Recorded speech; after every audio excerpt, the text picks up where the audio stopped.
so depressing. And all the prank calls from Bart to the bar. Is your refrigerator running?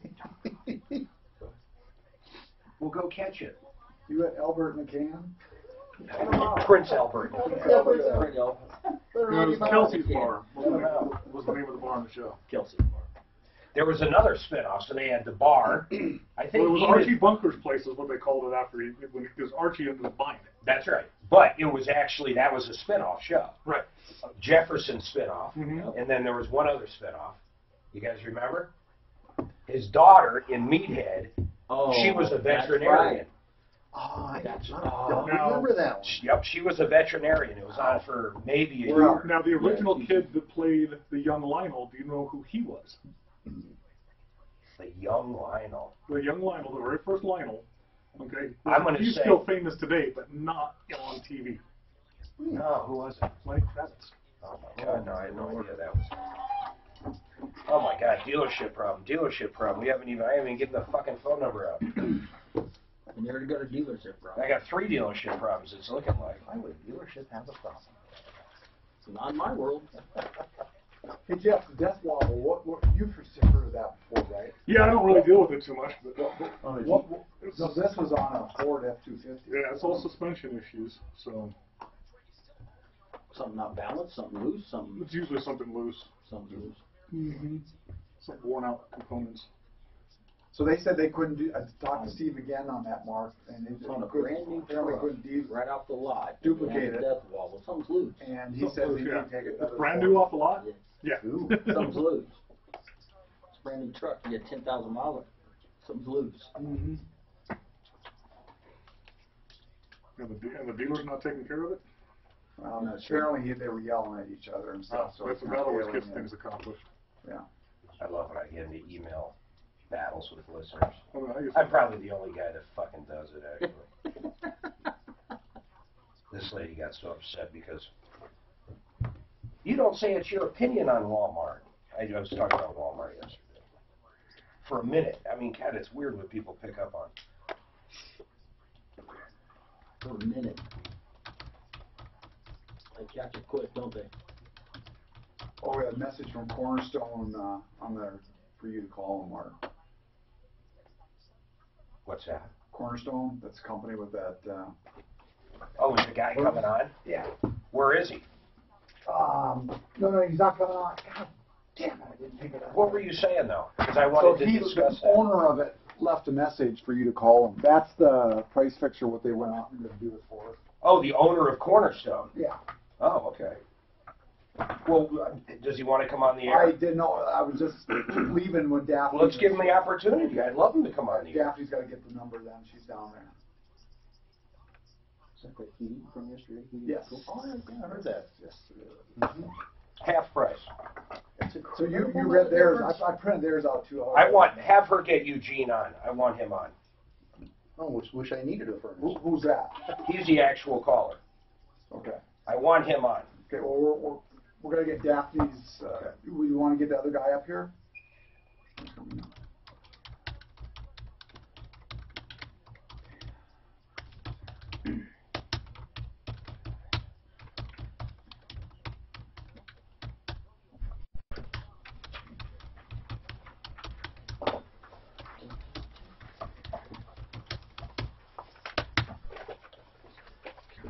Babe, can we get Eugene on? Oh my God, are we already in music? Yes. Welcome to the show, the only show of its kind. We're here to solve problems, answer questions. I guess I get a few people riled up occasionally, too. Yesterday, listen to this. I was talking about pricing, and I'm going to go back into that in a little bit, but I got to tell you, some topics, I can't believe what they bring up. But today, I digress. Today is car day, and I've got to tell you, we already have full lines. Car day is an unbelievable day because everybody has a car. Cars come in and out of our lives constantly. People got to buy them. People got to repair them. People got to repair the glass on them. We actually have our auto glass guys in today. But I got to tell you, cars are big, really big. Construction's big. Upgrading your home's big. But cars is probably the largest problem area because everybody has them. Not everybody owns their home. A lot of people live in apartments. Some people live in tents for that matter. But a lot of people have cars. And I've got to say, lately we've had a lot with dealerships, all dealerships. We've had, this guy wants to know if it's illegal to tow his vehicle. Then we've got 2 problems with a dealership, different dealerships, and then a death wobble call. We're going to get to those, but I have to touch on this pricing real quick because it's amazing. It's absolutely amazing, the fury I set off. And guys, I'm going to ask you, let me tell you guys who's in studio with me.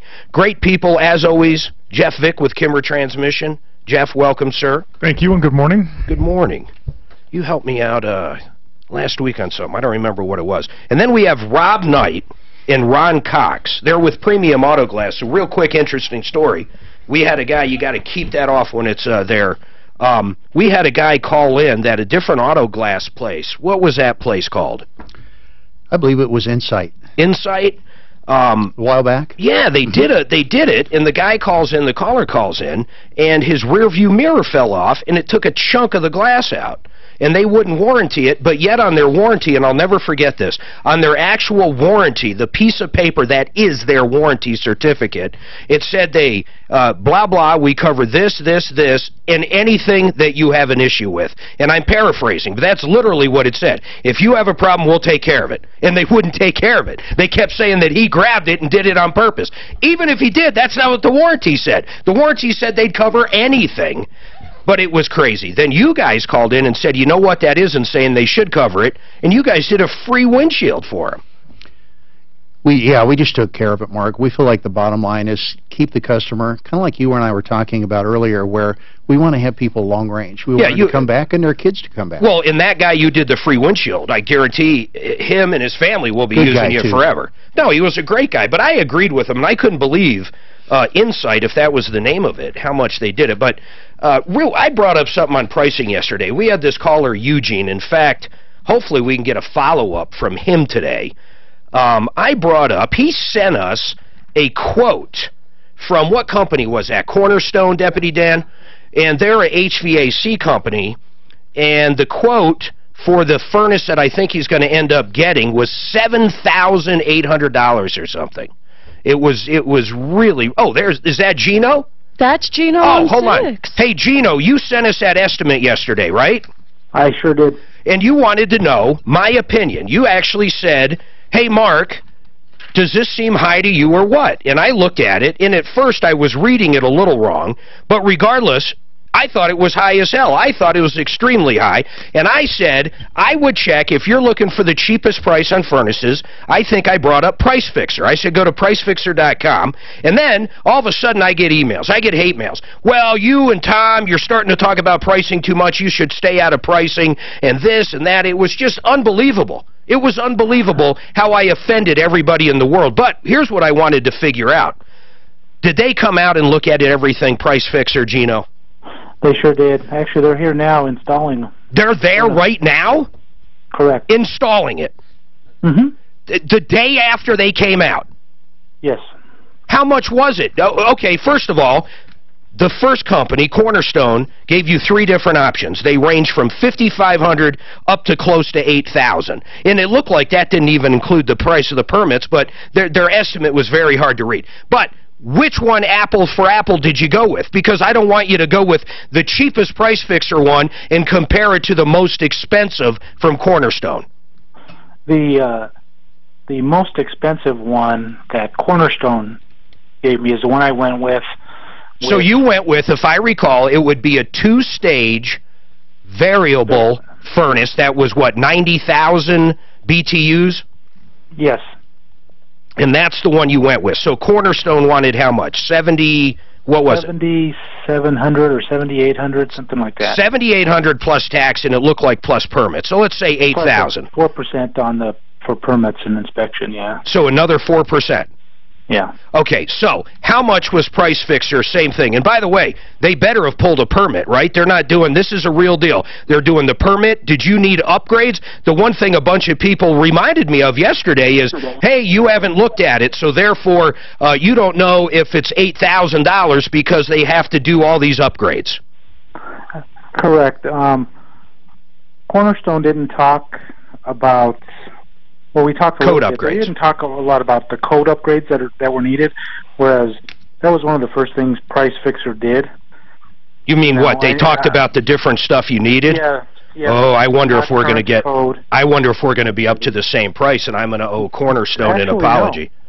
No. So how much? So they're going to do all the code upgrades. They're going to do the furnace, the same furnace that they would have done for 78 or whatever. How much is it? Let's just get to the end of this. $3,900. $3,900? Yes. Plus taxes and everything, or that's $3,900? Yeah, it's $39. I'd have to pull it up. Well, fair enough. It's under $4,000. Yeah. It's half price. Yeah, and then that's for everything. That's code upgrades. They're not going to hit you with anything else. When they leave your house today, it's done. Correct. All right. I don't know what else to say. Now, I mean, Deputy Dan, what do you say to that? So people don't want to hear me. Don't think it's my place or Tom's place to talk about pricing. Okay, you know what? Generally speaking, it wouldn't be. I don't care if one guy's got an oil change for $9.95 and the average cost is $49. I don't care what they sell an oil change for. But where do you draw the line? Where do you draw the line, or don't you draw the line? I'd love to open this conversation up. So Plus, it's not anyone's business how I or anyone shop or what resources we use to shop around. Well, no, and I'm glad... I used you as a resource. You literally used us as a... What am I supposed to say when I look at it? These guys want me to say, oh, well, we don't get involved in pricing, even though that furnace... How about if that furnace, for you people listening that had a problem with it yesterday, me coming out, this guy saved half. I literally saved him $4,000. $4,000. Now, how about if that company Cornerstone, and I don't want to beat up on them, there's other companies out there that are high. How about if they wanted $25,000 for the same furnace? Do you still say, Mark, stay out of pricing? Tom, stay out of pricing. How about if they wanted $100,000 for it? At what point do you draw the line? This happened to be what? What is the calculation there? 100%. Yeah. I saved him 100%. Guys, chime in. At what point, if you guys sell a windshield, where do you draw the line? If Safelite, I'll bring up one of your competitors, and I'm not a big Safelite guy. I've had issues with them when they come out, but they're not a bad company. But at what point, if Safelite is $500 for a windshield, and you guys are $1,001, I think you priced yourself out of the market. Right. It has to be applicable and fair. It has to be commercially acceptable. You have to offer apples for apples and the same kind of quality and workmanship. It does have to go hand in hand. It kills me. Jeff, I mean, you know, if you were selling a transmission you rebuilt for $4,000, I don't know, give me a real scenario. So let's say, what's one of the police cars? You do a lot of the police cars. Yeah, we do police app, you know, and there's a difference between wholesale fleet and then retail customers, but give me a retail on a police car. A retail, you're probably sitting somewhere around $3,500, $3,600. So you do a transmission for $3,500, $3,600, and you have the same warranty, you have the same everything as another guy that does it for $7,300 or $7,400. I don't know. When someone asks my opinion, I'm going to say you go to Jeff Vick. Obviously, the price can be a factor. You know, when you're dealing in something like a service industry, you also have to take into consideration who you're working with, what your warranties are, what's really going into that product. But ultimately, anybody who's worth their spit should be competitive in price. It just drives me nuts. I mean, it honestly does. I don't know what to say. Some industries are going to price themselves out of the market. Doubles a lot. Now, Suzanne, I heard you say, did Cornerstone, or was it you, Dan? Cornerstone, the owner, called? Yeah, he left a message there. I'd love to talk to him. Let's try to get him on. I mean, I've got no problem. He didn't do anything wrong. I simply think twice as much is a lot. But I'd love for him to come on. Now, here's the weird part. I did try to reach out to Cornerstone the other day. Well, here, I'm going to tell everybody exactly how this happened. I got a bunch of calls after the show, had nothing to do with pricing, and they said, hey, you know who Cornerstone is? I said, no, I've never heard of Cornerstone. They said, well, they're somewhat new. And I said, well, okay, once again, I never heard of them. They said, you know who Mile High is? I said, Mile High, aren't those the ones that the Attorney General shut down? And I said, and they said, yeah. And I looked up the article someone sent us back in October, and there was this company, HVAC, and I think it's called Mile High. I gotta go back to look at the email, but I looked at it last night.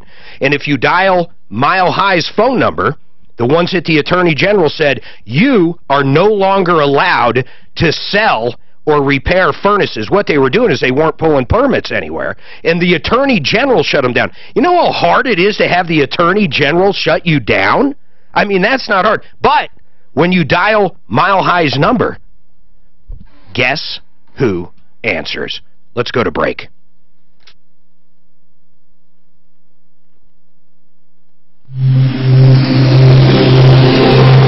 I did not know they got shut down by those guys. You have to be belligerent and not following the rules. Dan, I'd really like to get him on. Oh. The owner of whoever. And So we're this- done with Gino. This whole pricing thing, so there's something wrong with you helping one of your listeners? That's Well, not you should it. have seen the hate mail I got. It was unbelievable. Sent marketing high fives. You're not getting involved in pricing. You're trying to help one of your I listeners need that Cornerstone make sure they're guy's doing number. their due diligence Daphne's in got their it. research. Okay, I'll get it from her. Yeah, if you want to call her that, that'd be I'll have her great. item it.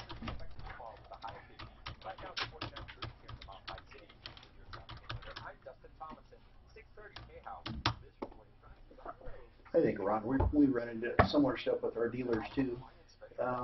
Some guys are so price fixated that they neglect, they overlook quality issues, insurance issues, product issues. Well, you have a and lot they'll of just people take that are cheap guys. Well, they're not cheap. They're just uneducated in what it takes. Mhm. And what they do is end up trashing the market and not being able to back it up. They don't stay in business very long because they are not taking the value of that warranty or the value of that education, that technician's skill, and they're not charging a fair price to keep the company in business. Yeah. And when you get the guys that, oh, I can do this better than, premium auto glass can, they go out and do it for $125 at a car lot. Yeah. There's a lot going into doing it. Oh, they're right. going to use you until you screw something up and you can't fix it. Right. No, we're not taking care of that headline. Oh, yeah. Yeah, we won't be able to take care of that. That's where a lot of people go off. But if they're able to do a fair price and still take care of their warranties and stand behind it, we have to find a way to compete with that. Yeah, we do. Well, and anybody that's worth their spit's going to be competitive in price. I mean, if you're, like you say, apples to apples, oranges to Yep. oranges. Sometimes you see the end result. We had a prominent dealer not too long ago that switched for a little bit to another company, and they were considerably cheaper than us. And we had one of their guys apply. Hey, Yeah. oh, sorry. Hey, Gino. Gino? You want to see this? Yeah, You want to see this death wobble? They applied, but Well, they didn't have workman's. He applied for us for a job. He didn't have liability They didn't have insurance. workman's comp insurance for him. That's how they were doing it. I already know what I'm going to hear from this guy. but when we're doing apples to apples, Way out of whack. there is a brand issue. Because you can buy some really crappy glass Yeah, that is cheap. that's for seconds. And now we're looking at quality of parts sold, right? No, but I'm saying about the same thing. Right. And even if the glass, okay, let's take that. Because I already know what I'm going to hear. I'm going to hear that, I'm hoping this guy comes out, he's going to say, well, we sell this brand and that brand's different. So I'm going to call them right now and see how much it would cost to upgrade to what he sells. But I forget what he sells. What was the original? Was it a Mana Train? Lennox, wasn't it? Lennox, it was Lennox.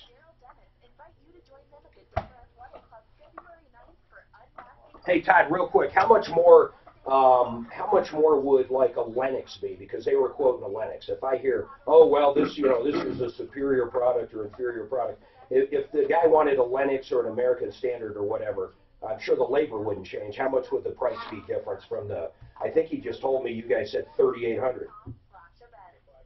That's it. All right, thanks. Bye. Yeah. See, there's going to be no argument there. Right. I'm going to hear from everybody. Because I heard you guys talk an inferior product. Right. I don't think this brand's inferior. It's the largest selling furnace in the damn country. And And there's every $300 to $500 difference. $300 to $500. That doesn't constitute $4,000. That's So- over $4,000 if you calculate in the 4% and anything else. And the from permit it. fee. Okay. Yeah, that doesn't. So that was everybody's emails on Facebook yesterday. Goodman is junk. Blah blah blah. And you know what? I don't install furnaces. I never heard anybody call up and say I have a Goodman furnace and I can't get a warranty or I've got a problem. I've never heard it in my life, ever. So and I know they're the #1 seller in the country. They're owned by a Mana, or they own a Mana. Okay, so we have a good warranty issue behind that company. It's just a bizarre thing. I mean, it's the largest company. And then when I asked one guy about that, he goes, well, yeah, they're the largest, but the reason they're the largest is they do a lot of new homes. You know, they do stuff for KB Homes, Lennar. Okay, they so learn their niche. That's it, and those guys use them, though. If they had warranty problems as a home builder, would you use them? Now, quit getting me fired up. No. That's our job. I don't know if I can do that. All right, did we try to reach out to that owner who called us for that company? Did we get through, or what happened there? There ain't no man. All right, I'm talking to a window there. 303-713-8255. Did we try to call him? Yes, I had to leave a message. Okay. I know what I'm going to hear from them because I heard of this on Facebook, and then I promise we'll go to calls. I'm pretty much done with pricing unless you have a comment on it, but I think this is a good example. Here's what I heard on Facebook, too. What PriceFixer.com sells is junk. Well, the product's called Goodman, and they sell other products, too. But Goodman is the largest furnace and air conditioner brand in the United States. They sell more than anybody else. Yes, more than Lennox, more than the other ones. I don't know what else to say. They sell more than anybody. We never get complaints on them. I'm not an HVAC guy. I don't know what makes it junk besides the fact that maybe they cost a lot less. But just to make sure that when we do talk to them over at Cornerstone, I'm not going to hear something like, well, it's a different product. I called Todd up, and I said, Todd, if this guy, who apparently you're at the house right now putting the furnace in, if he wanted to go with Lennox, or if he wanted to go with American Standard, or Trane, or something else, how much would it be? He said, well, the labor would be the same, and a maximum of $500, most likely $300 more. So let's even throw that out. So you want to spend a little more on the brand, you throw another $300 at it, instead of $3,700, the guy's spending $4,000 compared to over $8,000. I still say it's double. I mean, I don't know what else to say. So I'm sorry if you don't like me getting involved in pricing, but when someone asks for my opinion, I'm going to tell you if I think it's high or low. If someone emails me or emails the show at live@troubleshooter.com and wants a real referral, that's what we do. That is what referrallist.com is all about. Referrallist.com. Get it? Go there. Or email us. Or call us. There's numerous ways to do it. And by the way, when I do dial the old Mile Highs number, Cornerstone answers. I'm assuming maybe they bought the database or something like that, because I can't imagine the ownership that's not supposed to be selling anything anymore is still doing it. I can't imagine it. So I'm assuming they bought the database. In fact, I'm pretty sure they bought the database. I don't know if any ownership's in there anymore. If anybody does, I'd love to know it. But I'd like to hear from that owner, too. He must be getting a lot of calls. I've got no problem with his pricing. He can sell a furnace for $15,000 if he wants to. I don't care. My only point is, folks, when you buy something, shop around. This is a perfect example of how much money you can save. $4,000 we saved this guy overnight. So when we talk about $200 million in cash, merchandise, exchanges, and refunds, welcome to the show. Justin, what's going on with you, sir? Yes. Yes, sir. Hi.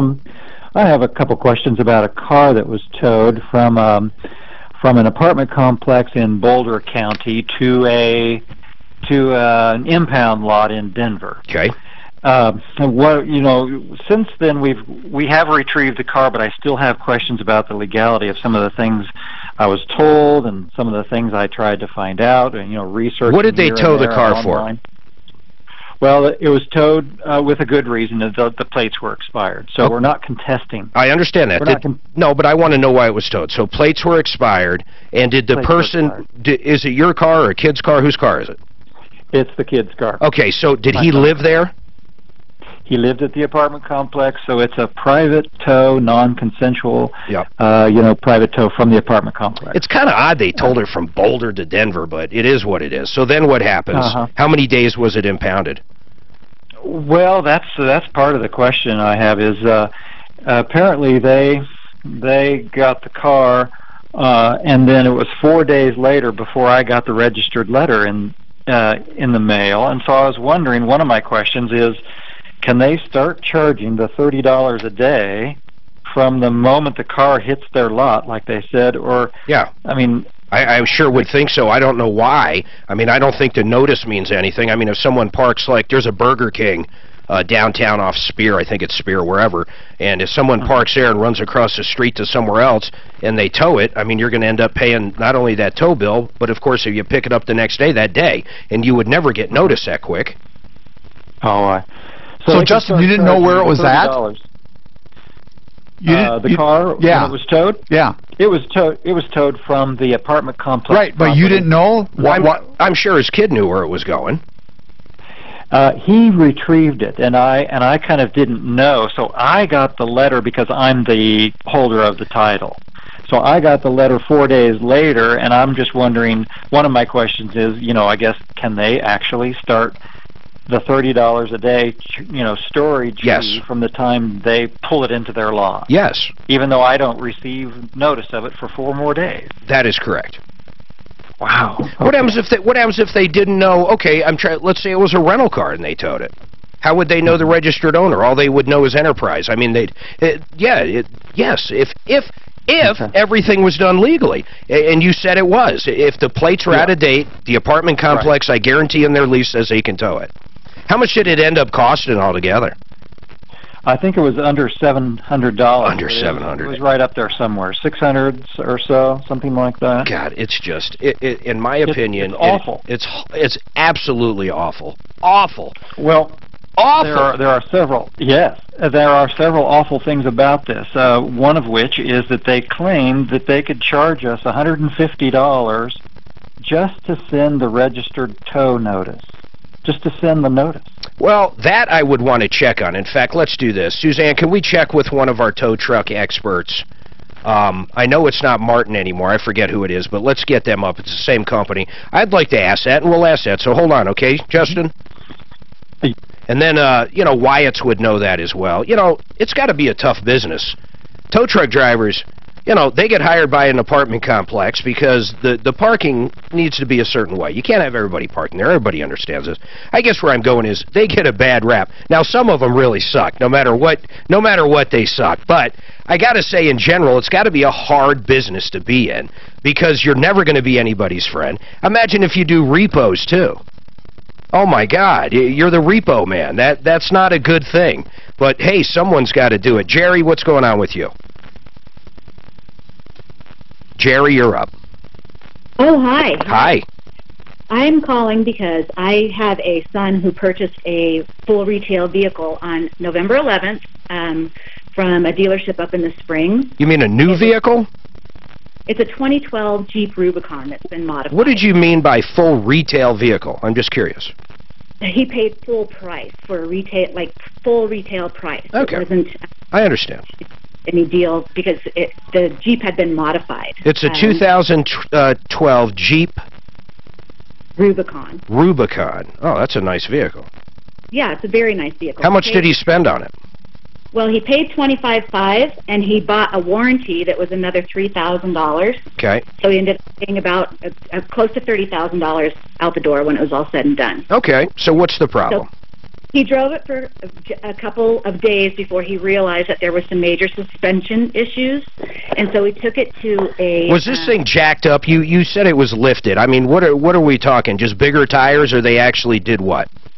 They put a lift on it and bigger tires. Help me out, Jeff. I mean, what is it? When we talk about a lift, if I recall back in my days, that could be a little rubber piece that goes in between the spring. It depends on what kind of lifts they put on them. Yeah, exactly. You can have body lifts, you can have suspension lifts. So, what kind of lift was this? How much off the ground was it?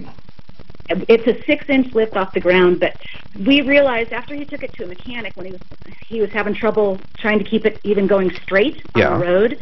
The mechanic got underneath it, and he was like, holy smokes, you guys paid full retail for a vehicle that's been butchered and chopped up. He said that he'd never seen the lift that's underneath there, that he felt like somebody probably did it in a garage, that they knew what they were doing, but that he had never Okay, but what's it going to take to fix it? Okay, so here's the problem. When we bought the warranty, the fellow said, this warranty is A+ warranty. It covers everything, including the lift, including... It's not going to cover. It's definitely not going to cover any modifications. It's definitely not going to cover any pre-existing, which everything you're talking about is pre-existing. I mean, it's not going to cover anything. That's what they told you, right? Yes, and they told me it's going to cover everything. No, I'm saying when you tried to use the warranty, nothing's covered. That's exactly right. How much is the work? How much work needs to be done? he said that there's so much work that needs to be done, but it has to be done in a custom shop, and it's going to be very, very expensive. I took it to like a Christian Brothers dealership, or excuse me, a mechanic shop. Yeah. And he's very knowledgeable with those types of vehicles, and he said it needs to go to a custom shop. Like this cannot even be fixed here. So I got back in touch with the dealership. I said, and the mechanic said that it wasn't even safe to drive. So I had it towed back up to Colorado Springs, where I bought it from. Who'd you buy it from? One Source Auto. Have we had issues on them, Suzanne? Who are they called again? One Source Auto. Dan? They sound a little familiar, but... Yeah, it is weird. Okay, but anyhow, we'll give them a call. What are they saying, though? So they said that they were going to look at it. First off, they said, well, we're going to make this right for you no matter what. We're going to make it right. And, so they said their mechanic look at it, and they called me back, and they said, well, there's nothing the matter with it. What your mechanic said, and this big, long report that I have in front of me that's really hard for me to read because... So they're saying there's no issues with it? They're saying there's no issue. All right, hold on a second. I got to take a break. We'll come back. And, there's good news, bad news, even if there was issues. But in the meantime, Deputy Dan, can you see if you can get One Source to get on the line and discuss this a little bit? Frank Duran, the real estate man. God, I love Frank. I got to tell you, when I say he saved me money, it was real money. They were asking X amount for a house, and it was sitting on the market for a while. You know what Frank did? The reason it was sitting on the market for a while is they moved away. So they actually had two mortgages. He pulled what's called an O&E and saw that the owner of the house that we were looking at buying also had another huge mortgage in a different state. So we knew this guy was making two mortgage payments. We threw him a big cash offer and said, let's just get this done, and he saved me well over $70,000. He also sold our other house for more than what we wanted it for. Did you hear what I just said? And I'm not kidding. Give Frank a call if you're buying or selling a house. 303-920-1622. 303-920-1622.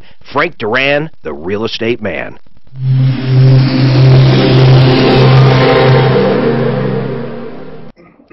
When you buy that after that warranty on a used car, even though it's lifted, that lifted means from factory. Yeah. Even because then, it's not going to cover that. Even An aftermarket warranty ain't going to cover Even then, depending on the warranty, sometimes they do. Because if the warranty is sold with that equipment on the vehicle, and the dealership's aware of it, and the selling dealership that has this stuff on it, from that selling dealer, then yes, the warranty will cover it. But it's a But manufacturer. she just dealer, got right? this thing. No, not necessarily. Oh, It okay. could be a little, Little mom and pop. Huh? yeah. Okay. But even then, she just got this vehicle. If all this stuff wore out, I'm sorry, it was pre-existing condition.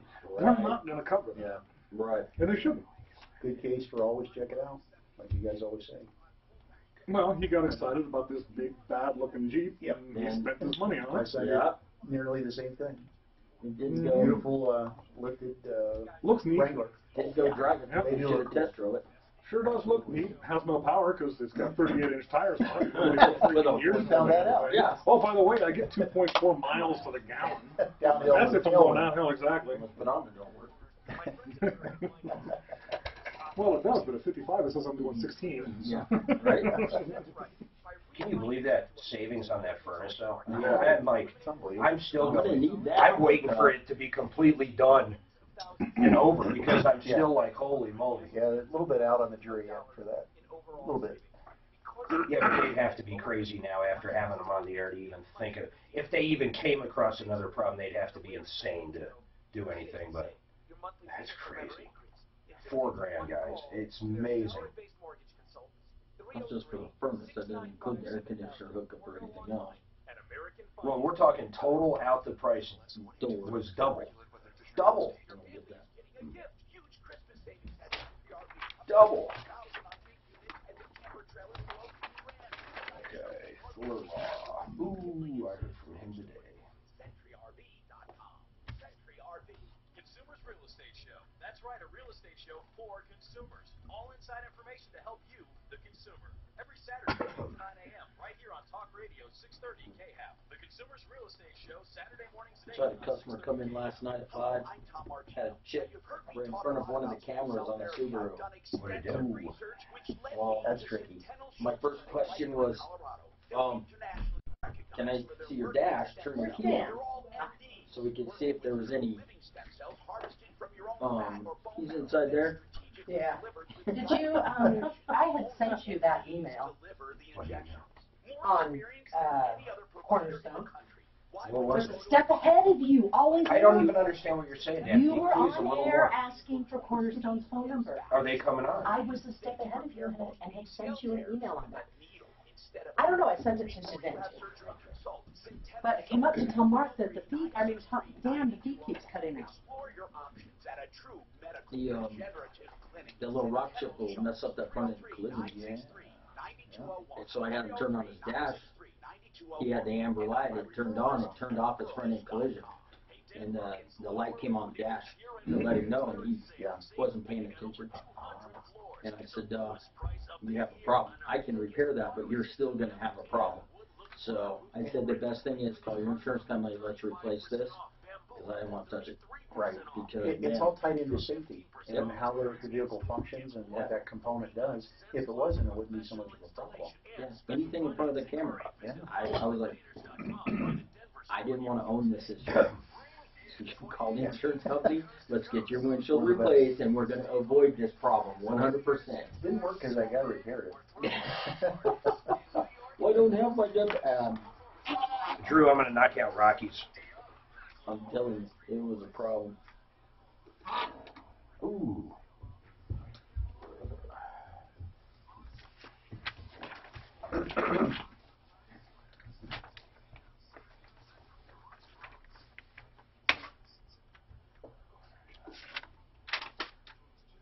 What was the caller's name?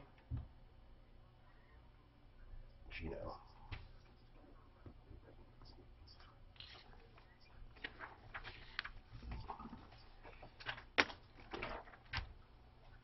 Jeff, you guys got to deal with those recalibrations What is it? on some of the systems. What is the update?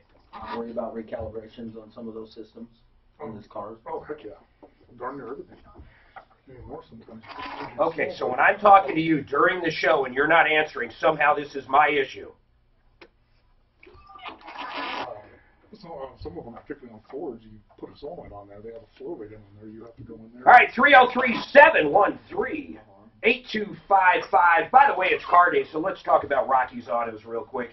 And this hour is brought to you by, if you go down to 63rd and Federal, here's what you're going to see. You're going to see the largest selection of clean late model used cars, trucks, vans, SUVs in Colorado. You're going to get a Carfax with every car. They're family founded and family operated. They're great folks down there. They're kid friendly. I always say that wrong. Kid friendly, family friendly. You can even bring your pooch down there. You know, they'll bring you around in the golf cart too, which is pretty cool. Test drive whatever you want. You can go get the vehicles checked out like we always suggest. And once again, with that Carfax, you pretty much know what you're buying. But 63rd and Federal, RockiesAutos.com. They're open Monday through Saturday, 9 a.m. to 8 p.m. And I always say put them on the list. And what I mean is go shop around anywhere. Go to Colfax, go to the new car dealers that sell used cars. Go everywhere. But would you at least, listen to me, take my advice, put Rockies on the list and get down there to 63rd and Federal. You can give them a call at 303-426-4646, and you can check out their inventory at RockiesAutos.com. All right. I love this. Joshua Sawyer, he's the owner of Cornerstone Mechanical. And I got to get everybody caught up real quick, just in case. I know we just talked about it, but it's radio, folks. People get out of their car, they have no idea what we're talking about. So we had a caller yesterday, Gino or Eugene, if you will. He says, hey, I faxed over or emailed you over an estimate. What do you guys think of it? It was from Cornerstone Mechanical, and it basically had 3 options for a new furnace. They were all 80%, but understand, I'm going to teach everybody a little about furnaces. One was a 1-stage, which means when it comes on, it's on. That's it. It's 80% efficiency, and basically there's 1 speed, which is it. Then there was a 2-stage, which can save you some money, but it was still an 80%. Then there was an 80% 2-speed that I believe had the fan that would adjust fast to slow. So I can't think of the name of what that's called right now. But anyhow, they give them 3 different options. They range from roughly $5,550, I'm going off my memory, up to like $7,800. It also looked like you had to put in 4% for the permit, was filled in at 0 on there, but it said add 4% for the permit. and then it also had no sales tax involved, which I'm not sure if that was on there or not. But anyhow, his main question, Gino's, was, is this price good? And my opinion was no, it was not good. He could find a better price. So I said, let's do this. We've got someone on the referral list that says they're the cheapest, and I'd like to put them to the test. So we called up Price Fixer, Todd over there at PriceFixer.com. Price Fixer went out yesterday. More amazingly, they're out there installing the furnace right now.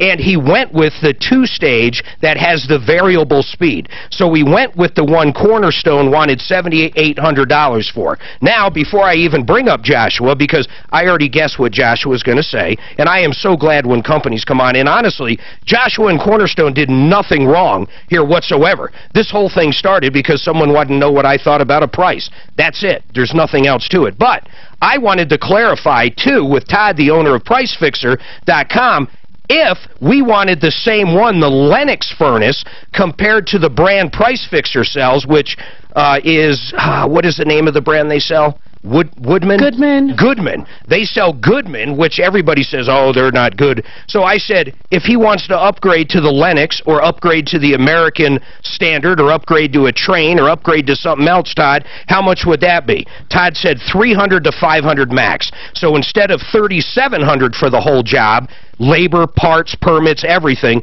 it would be $4,000. So let's go to Joshua. Joshua, first of all, I appreciate you coming on. I know you guys left us a message, so I wanted to get you on the air. How are you doing? Not too bad today.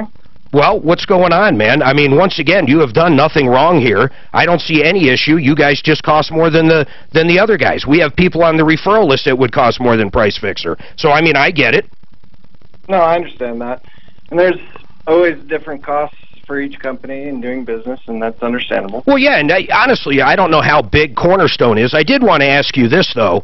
Mile High that got put out of business, did you guys buy their database? You're not the same ownership, are you? Correct. We purchased their database, their customer list, and are trying to service those customers. That's got to be, on a side note, that's got to be tough because that was on the news, that was everywhere. Are you guys doing their warranties, or no, you just bought the database? So, we are trying to do right by customers to earn their trust and become their new company that they go to, pretty much. So, depending on the situations, yes, we are honoring... You're doing what you can. Their company. Yes. Yeah, and I've been there before. I bought a shop from a different franchise, if you will, and I just bought the assets of it. And if it was something like an alternator that I just had to put labor out or something like that, and I could warranty it, take care of the customer, I'd do it. I had one come in, though, a complete failure on a transmission. The transmission shop that rebuilt it was out of business. There was just nothing I was going to do on that one. I mean, I would have done the labor, but I get exactly what you're saying. Do you want to discuss pricing at all since I have you on, and that's how this whole thing started? My understanding is, I think Gino told me at one point that you guys said, hey, we'll match any price. I mean, is that what you guys do as well? We definitely try to have that option. We do match prices, but we understand that there are people that work out of garages out there that can just beat our prices no matter what. Yeah, but that's not Price Fixer. I guarantee Todd Terry in Apple Air is not working out of a garage. Yeah, and I'm not for sure what the company is that you're talking about, but I will look at them. Yeah. Yeah, Lennox is a high brand, well-known name company out there, so they are the more expensive brands. Hey, I'm curious on something since you're talking brands. I got a lot of emails saying, oh, Goodman is no good. But everything I read, and remember what I do for a living, we get calls all the time. Now, I don't have people, generally consumers don't call up and go, I got a problem with my Linux. I mean, they're going to say, I got a problem with, whoever the company is that sold it to me. But why do people in the industry seem to look down on Goodman, but at the same time, they're the largest in the country? So their prices are obviously cheaper and their warranties aren't as good. And that's pretty much the truth of the matter. Okay.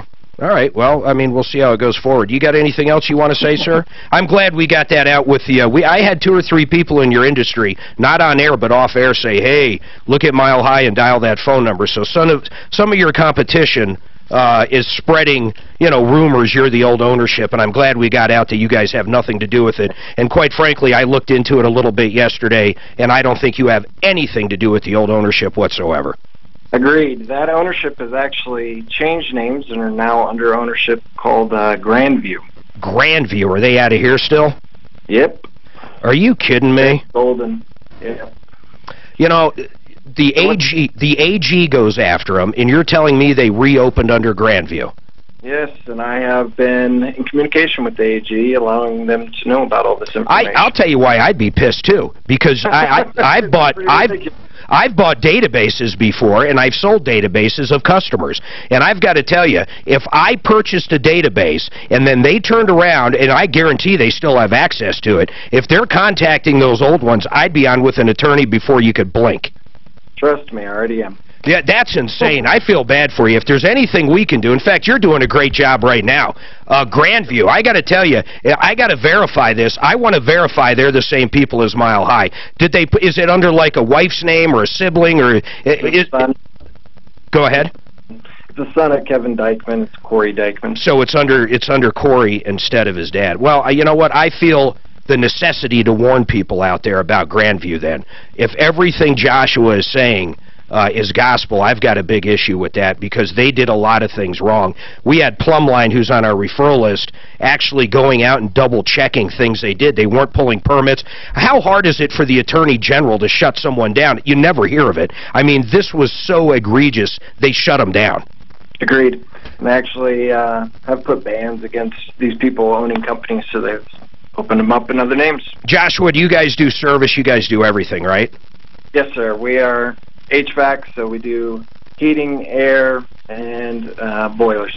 All right. Hey, man, I really appreciate you coming on and discussing it, and I hope, at a minimum, at least we're warning people about this other company, Grandview, and just talking to you about pricing, man. I appreciate it. And to be honest, we are trying to offer value for our price. And you had mentioned that there was no tax included, and that's because we're a flat rate price. That includes our warranties, our labor. That's everything. And the taxes. Yeah, I gotcha. So we try to include it all so there's no hidden fees. So if someone says they can get you a furnace for $3,900, $4,000, I'm not pointing fingers at your other company, seriously. But does that include everything? Yeah, I'm staring at it. They charged them. I'm literally staring at their invoice. They're installing right now. The system was $1,119. The installation kit was $272. The Performance Mac install was $910. Tax was $73.02. Permits were $150. Basically $37.24.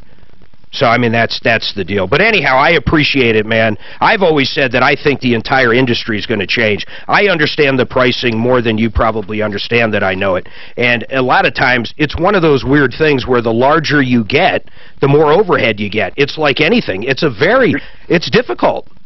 Yeah, running 7 vehicles out there, expensive. It costs me $50 to $75 up to $100 per customer just to get to their door. Just to get there, and you probably do a lot of free tune-ups, and you do a lot of stuff where you never get paid anything. Correct. Trust me, I get it, man. Hey, Joshua, I do appreciate it. Thank you for coming on. He's with Cornerstone Mechanical, and we're going to get right back to the car business after this.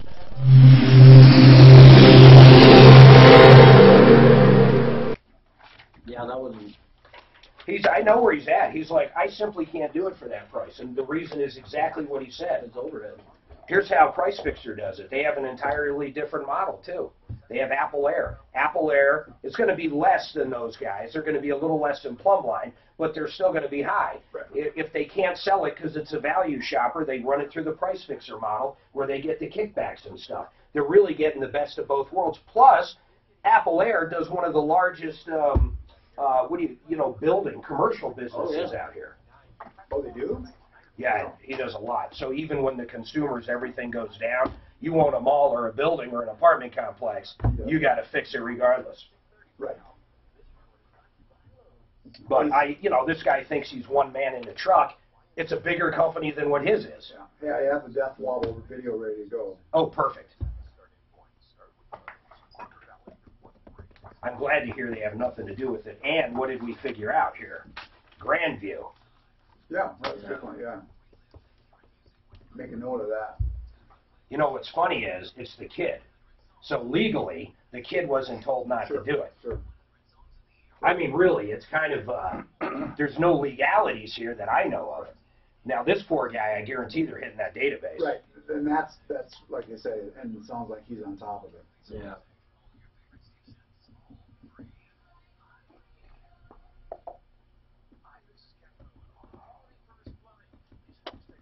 Okay. Ooh. That's what damn lights burnt out.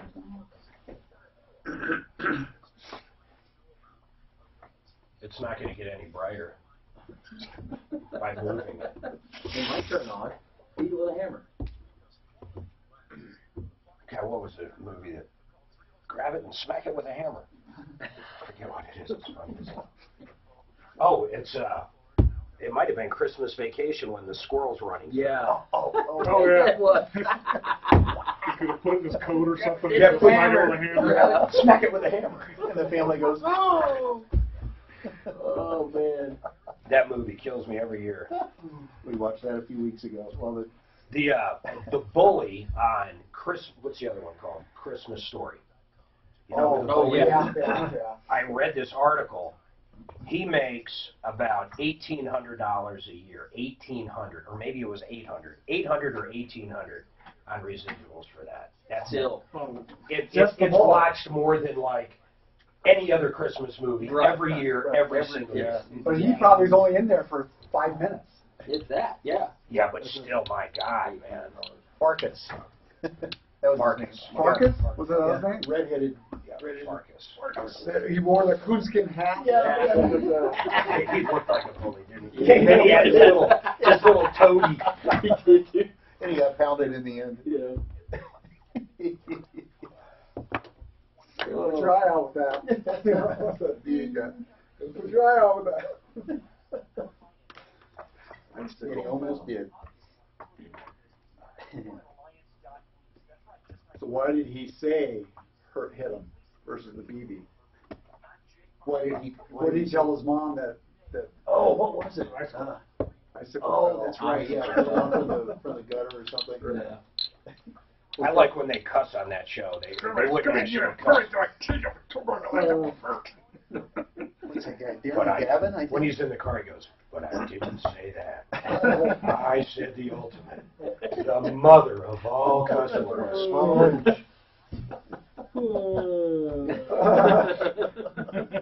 You can still buy those lamps with that leg.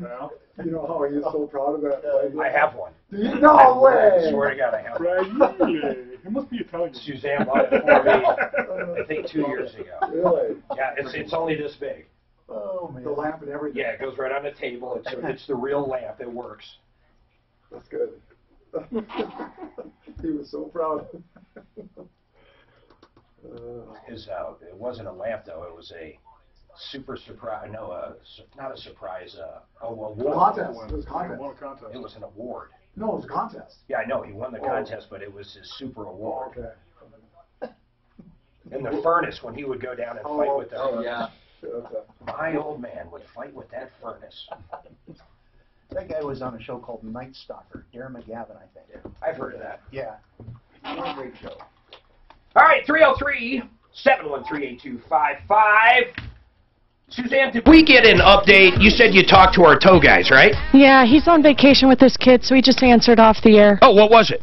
He said, yeah, it's not uncommon to charge that much for notices. They have to fill out a bunch of paperwork, a packet of paperwork. They have to run the ID check on the vehicle, and it's all administrative fees, and it's totally legit. Yep, so you can charge, it sounds like you can charge up, if your vehicle gets towed, and it's all legit as far as the tow goes, $150 for the paperwork, $30 a night, I believe 30 a night's maximum, and then, of course, the mileage, the tow to get it over to where the impound lot is. But we have another comment on that. Justin, are you in the tow business? No, he was the original caller. Oh, Justin, I'm sorry. Are you there? I think he's gone. Hopefully he just heard me. So we do have one line open. Let me drop him off. But Justin, if you're still listening, yes, the tow company can charge the $150. They can charge overnight, the very first night they take it. However many nights they have it, they can charge the $30, and then, of course, whatever the tow itself cost. And there might even be some more fees. It sucks, man. You get your vehicle towed. There is nothing cheap about it. Jeff, it reminds me of when you helped us with that boot. I don't recollect. Yeah, I know. Yeah, it's like none of us want to talk about it anymore, but there is a hell of a video up. And it's so funny, you know, I'll say certain stuff, but if the police reach out to you, and I'm just saying this for general knowledge, you don't have to answer. You know, if someone says, Detective so-and-so, I'd like you to call me back with a little information. Well, listen to what my friend Joe Lazaro would say. What, are you crazy? Why are you calling him back? Now, if they're investigating something else, but I still say there was nothing illegal in what we did. They booted the car. They shouldn't have booted it. They actually vandalized her car, in my opinion, by putting this boot on it. We simply got rid of the boot. Actually, you know, I'm not even going to say we did it. The boot's gone. Let's just put it that way. Although that Facebook video might tell a different story. Yeah, I think there's a little bit of evidence. Yeah, I think there might But, you know, be the way we took it off, quite frankly, it's not damaged whatsoever. No, it's completely reusable. I wasn't kidding. I think really the damage was them putting the boot on. If this thing ever did go anywhere, we would throw so much money at it you wouldn't even believe it. We would literally go after any damage they did. Any damage they did. What was it? Park It Right? Who is it? Dan, who is it? Park It Right. Yeah, and that guy, when I did a background check on the owner of Park It Right, oh my God, felon. Not just a felon, he owes, according to the Colorado State court system, he owes well over $100,000 in judgments for everything. He also beat people up, apparently. I mean, he's got assaults on there. I think he had, did he have a DM? I don't remember, but it was incredible. I couldn't believe it. And he got on Facebook and started trashing us, saying, oh, you guys don't know, I do a service to the customer. I'm trying to change the towing business. Then I find out the reason he's trying to change the towing business is he can't get a PUC license. What a piece of work that guy was. And I'm being very friendly using that word. And then once, I've been in the towing business since 1973, and I'm going, this is before I pulled the background check, I'm going, oh my God, I guarantee this guy's going to have a rap sheet going, and sure enough, unbelievable. All right, folks, I promise, I know I say this all the time, but Brandon, the death wobble we'll talk about, problem with the dealership, Bill's got a tire pressure issue, and Mel will come to you as well. 303-713-8255. My name's Mark Major. I promise I'll get to all the calls as soon as we get back after these messages. All right, we'll talk. Are you a contractor, builder?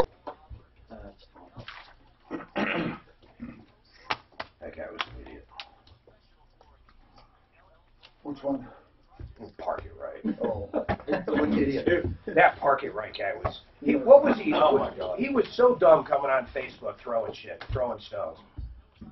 What do you, he was out one chain link. Right. What did it do? Nothing. There might be one tire, that chain won't fit. The thing about it is, why couldn't she have taken the whole thing? It was on her vehicle. She could have just taken that whole deal. Gave it to me. Right. Yeah. You mean kept it? Kept it. Yeah. Why not? Yeah, I know there's no contractual agreement. The only thing you could go back to, I don't know. You could go back to the lease, but she didn't live there. If I went over there and did it, and just put a sticker on, so if you want this off, I would have cut it off right there. If that was mine or one of my friends, I literally would have bought both cutters. I would have left it right out there in the middle of the freaking parking lot. Remember, we thought it was hardened chain. It wasn't. I'd let them take me to court. I mean, whatever they want to do. Right. I mean, honestly, what are the police going to do? Destruction of property? You're crazy. What property? Yeah, right, exactly. Her property. How about if I go put it on your car? Yeah, that's what we should do. The cop shows up. You run out and put a boot on his patrol car. While I tell him, what would you do? And don't be cutting that thing off, or it's destruction of property. Well, we can come up with all sorts of bills where she lost money. I mean, the cost of the tow, you know, my cost, after hours call actually. Oh man. After hours, so yeah, you know that's a minimum 3 hours worth of labor right there. There you go. You can actually use the brand new cutting wheel. There you go, new cutting wheel. Well, man, that thing cut like butter. Grade 5 chain. That thing's about 5 seconds. What is? When you cut it, good sparks. That's what we want. I know, that's what I told him. We want the spark effect. We're going to be filming this. You can't just cut through it. I mean, really, that chain, you probably could have cut through it with garden shears. It was the worst boot ever. I swear to God, it was a like yield sign. It was a reclaimed yield sign. With a bike chain. Oh, well, that's serious. It literally was. It was a little smaller than a typical yield sign. And it weighed less. Triangle. Oh yeah. It was like cheap aluminum yield sign triangle spray painted it with a bike chain coming out of the three corners, and a padlock in the end. Yeah, they put a tube through it where they welded the chain in, and then you can wrap it And around the lock. he's changing the towing industry with his year. So you it know was a what combination lock, wasn't a padlock. and a combination lock. So on the website it says, you know, the newest, greatest. You would think it made it sound like you call up, you pay, and then they remotely unlock it, like through Wi-Fi or something. They give you a code. And then you do it. So he's got a patent on this. That's how he's changing the industry. He's got a patent on turning a yield sign into a boot. Sounds like he might be used to consideration. People already recycle. It has got to be a tough business, though, don't you think? That's Yeah. You are always going to be there. The only time you're not hated is when someone's broken down and needs to get the car out of there. Well, actually, that's the majority of tows. Yeah. Is that really? Yeah. Okay. It's not stuff being pulled out of lots. I guarantee you that they got a lot contract. There's a guy that does that, I'll bet you, 3 times a day in a parking lot. Oh, sure. I mean, but I mean, you look at like Parker Towing, they will not do the, you know, lot. They won't do lots. They won't pick up for. Really? Yeah.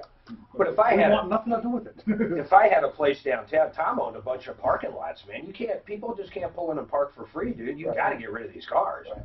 It's just the whole situation with that one was crazy because they just changed the rules like a couple weeks ago to where and there was no signage anywhere. Right.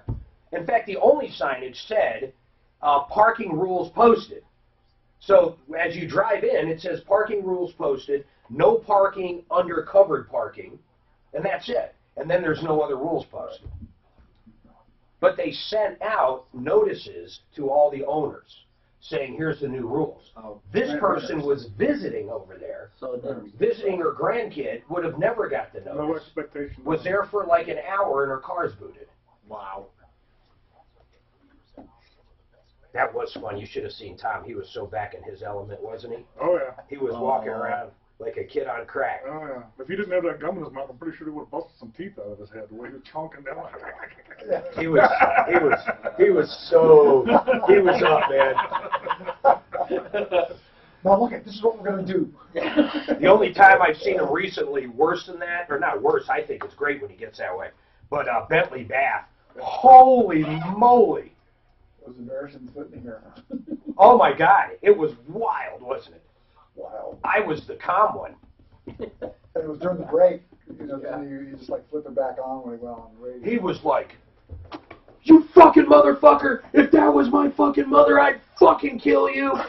It was like, it was 2 minutes that seemed like an hour. I was like this.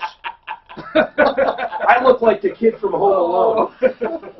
Dan was speechless. I had to walk the guy out. I know, we're both like, hey Dan, maybe he should go now. And he stayed till... God, that was great. Great video, too.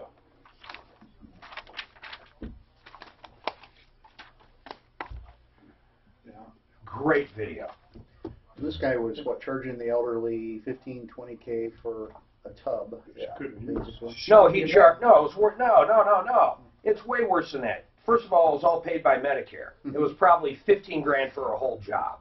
She had some other stuff done. The problem was she couldn't fit in the fucking tub. She was so big, she literally couldn't fit into the tub. If you saw her and saw the door opening for the tub, any logical person in their mind would know a 450-pound woman cannot fit through a 18-inch door or whatever it was. And when Mark gave her the sponge bath, he had to dip the sponge in twice. She was so big to clean her up. And here's even the worst part: if you got a step ladder and got her in, she couldn't get out because once she was in sitting down, the door wouldn't open because she's blocking the door. Wow. Don't have any room for water. And it wasn't like a little sales guy went out. The actual owner, George Bentley, went out and sold her that exact tub. It wouldn't work. And talked her in from a walk-in shower. And you know why he said that he couldn't tell that she couldn't fit, remember? She was sitting in the chair. Because she never got up from her chair. And we saw her. She never got up until I had Dan measure her ass. But her chair literally was a recliner. She was like this in the recliner. She didn't have to get up. That's part of the procedure. We joke about it, but she couldn't take a bath. We had to get it done. That's why we're measuring her and stuff. Welcome to the show, the only show of its kind. We solve problems, answer questions, take complaints. It's Automotive Day on the Troubleshooter Show. I was hoping Rolly Purifoy would stop by. Rolly, get your butt in here if you're headed up, man. We all want to see you.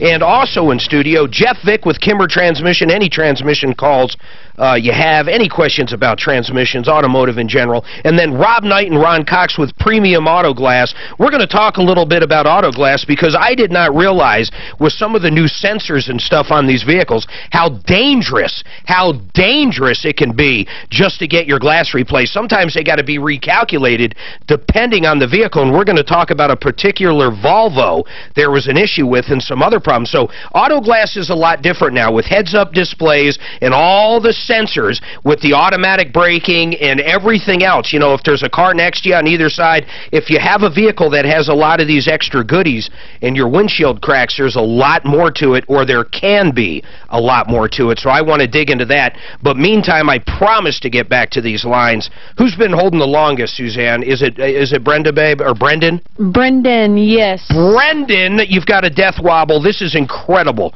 I saw this video. Deputy Dan, is this video ready to play on our Facebook feed? Okay, so if everybody goes to Facebook, types in Tom Martino referral list, you'll see it and you'll see the video. Or even quicker, they can go right to go to referrallist.com, hit live, and it'll bring you to the troubleshooternetwork.com. I can't wait till our new site's out. Our new site's going to be out. Everything's going to be so much easier in a week. But anyhow, just go find the feed. You can go to referrallist.com, hit watch live, and you can see it that way, or you can go to Facebook, type in referrallist.com. It is incredible. Deputy Dan, you saw it. And Brendan, can you hear me? Yeah, I can hear you. I asked Deputy Dan to ask you, are you driving on a railroad track? Yes, you did. It is incredible. When they say death wobble, have you seen this, Jeff? Yeah, he showed it to me a minute ago. What the hell it's do you... impressive. I have never seen any... At first I thought, folks, you got to go look at this video. At first I thought, and this is a 2017, right, Brendan? Yes, sir. It's a $90,000 F-250 2019. Is it a diesel? It's a 2017 F-250 Platinum diesel. Yeah, this is the big daddy. This is the big truck. 90 grand this guy's got into it. You have got to see this video. So, I actually thought, Jeff, he was like doing this, making it look like he was doing something. But then he pans to the right out the passenger window, and how that mirror is even still on, I have no idea. What causes something like that? On something that new, there's just got to be a defective part, something somewhere on there. Here's where this whole situation gets weird, is you bought it from AutoNation, and I'm going to tell you, we've already talked to AutoNation because this thing was so wild. And it's got to be fixed. I mean, there's no doubt about it. How often has it happened? It happens multiple times a day. I'd say probably more than 10 times a day. And there's no warning. It just comes from nowhere. Man, and that video is that's all the evidence in the world. Now, first of all, to get a buyback on the lemon, that might be where you want to go, but I'm going to give you a couple ideas. The problem is, you kind of screwed up. You know what I'm going to tell you, don't you? And I know you're upset. Hey, I'm the same. Yeah. I get upset, too. But you got so upset over there. I guess a few F-bombs were dropped. I mean, there was no physical things, right? Correct. Yeah. Correct. I was upset because the service manager was dropping F-bombs on me because I told him I wasn't leaving. Yeah. And my response was, I was be careful on the edge for, a 3 weeks on this, and I don't listen, I think it sucks, and here's the problem. AutoNation, Suzanne, they always handle anything we send to them. When they see fit, yes. Well, yeah, not just when we see fit to send it to them, you mean, right? Well, yeah, I mean, yeah, they handle things. Well, we have problems coming in, Brendan, that, people think AutoNation ripped them off or has a problem, and we don't think so we don't send them over. I mean, simple as that. If we don't think they did anything wrong, there's nothing there. But my point is, they're not a bad dealership. They're not on our referral list, so I have no dog in this fight. But they're not a bad dealership. But I will say how irritated I personally would be dropping $90,000 and having a vehicle do that. I might drop the F-bomb too. What is going on? Because they're saying they can't duplicate it, right? Right. And they said put out on a test drive the last time, and it didn't do it. But they told me originally that they took it out when I dropped it off, and they experienced the death wobble. But when you show them that video, what do they say? They tell me that the truck was not the. Did you just? I'm sorry. I talk too fast sometimes. Did you just tell me that you can go 30 consecutive days or bring it in for the same problem 3 times and be out that vehicle? You can force a buyback. You can get that done. My guess though is another dealership may be able to fix it. Who would you suggest, Jeff? Another Ford dealer. Yeah, another Ford dealer. I'm not actually very intimate with the Ford service departments. You know, obviously with the parts departments. Yeah, you're a Chevy guy. Well, but all that being said, we don't deal a lot with the service departments themselves. Yeah, I gotcha. So, but I mean, maybe Phil Long. Phil Long he's got a good relationship with the community, and he's going to stand behind his product. We don't get many complaints on it, but Brendan, really, the reason this is not being handled by AutoNation is because you and the service manager and you having to be removed by the cops. Right. I love it. Hey, man, I can't say I usually leave before the cops show up, but people have definitely asked me to leave. Yeah. Go ahead. No, I wanted him there, and I also made the report. Yeah. I called as well. I don't think any of that's going to go anywhere. Really, we need to get this vehicle fixed. You need to get it over to another dealership. Have you done that? Right. I'm in the process of getting it to Groove. Good. Ford. Yep. And I'm hoping that they can help us out because in the meantime we can't work or do anything. Well, I got to tell you, with that, I think Ford should be getting you a rental car, or maybe that comes on AutoNation. I don't know how the dealer agreements work, but honestly, if they're working on it, hey man, I always buy new cars, and anytime I've had any warranty issues, which hasn't been a while, my last one on a new car would have been a Mazda RX-8. Every time I brought it in, which was way more than I should have, they always gave me a rental. So I think you should be getting a rental. Right. Yeah, I do too, and I always have in the past, I would think Phil Long would give you a rental on this, or, I mean, Groove probably will too. Yeah, and Groove's they're a good company. They stick up for their customers. Yeah, so this should be a no-brainer. Just get it there, but don't if they can't find it, really what you're going to end up doing is getting a new vehicle. So don't blow it with them. We don't want Ford looking at a buyback and saying, well, every dealership he went to, he got thrown out of, we don't want to buy it back. So no more trouble. That's not, that's not the case at all. My fight with that is, one of the reasons I was so upset, and I'd love to play you the recording of this conversation. Yeah. They told me that the problem could not be fixed. They told me that I should not drive my truck more than 65 miles an hour. Wait a minute. You have this recorded right now? We record all our Can you play it? I would love to. All right, hold on a second. Get it all queued up. Let's come back. I want to hear it. You're telling me, okay, let's just listen to it. Let's take a break. I want to come back, and I want to hear this. I mean, let's see what they had to say. Hey, Mitch Floria and Art of Granite, if you need granite, Suzanne and I have used them. They are absolutely wonderful. They have so much stone to choose from, you're not going to believe it. And on top of that, this is the guy that came to America in 2003. Mitch had like $300, no family, no friends, and basically learned how to start fabricating granite when he left New York and came here. Of course, he's now a citizen. He's married, 3 children. But my whole point in the backstory is the guy works his butt off. He's a perfectionist. If you want the most beautiful granite or any other kind of top for your kitchen or bathroom or anywhere, you've got to call Mitch and get a price. He can give you a good idea right over the phone, too. If you take some pictures, email him and say, here's what we want to do. His line of cabinets is absolutely unbelievable as well. Great pricing. You can save from those big guys. Don't go with these guys on TV. I assure you, they cost a lot more. If you want to get bids, then call Mitch. Do it that way. But he's going to do the best job you can possibly get. The service will be impeccable. The prices will be great. artofgranite.net, artofgranite.net, or call him right now, 303-386-5919.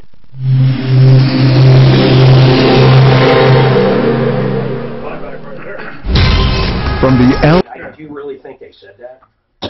Well, and then moreover, don't drive the truck over 65. I'm sorry. Colorado speed limit is 75.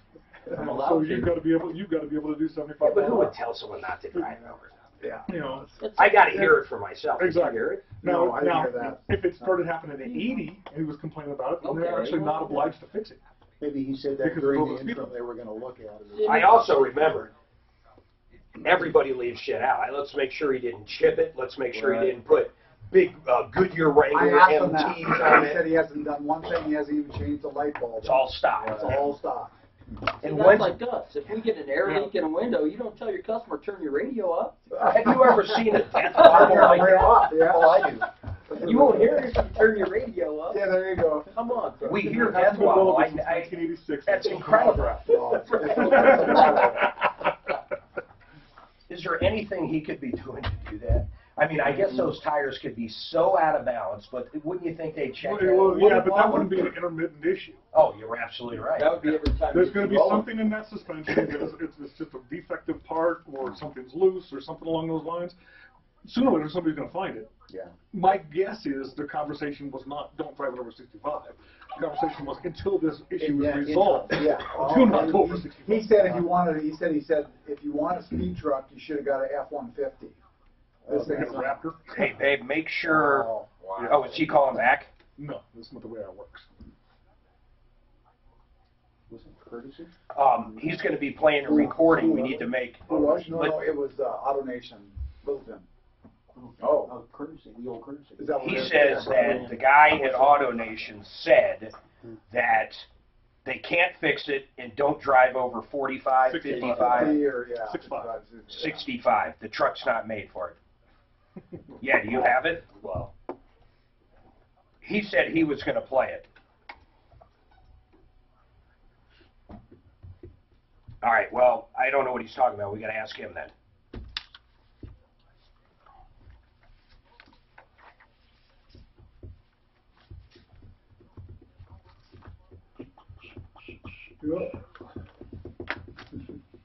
That's a wobble. I mean, seriously, that's. I had a wobble, but when I pulled over because it was wobbling, all the lug nuts were loose on one of my tires, so I kind of fixed that problem. He might be trying to call too. God damn, I couldn't imagine.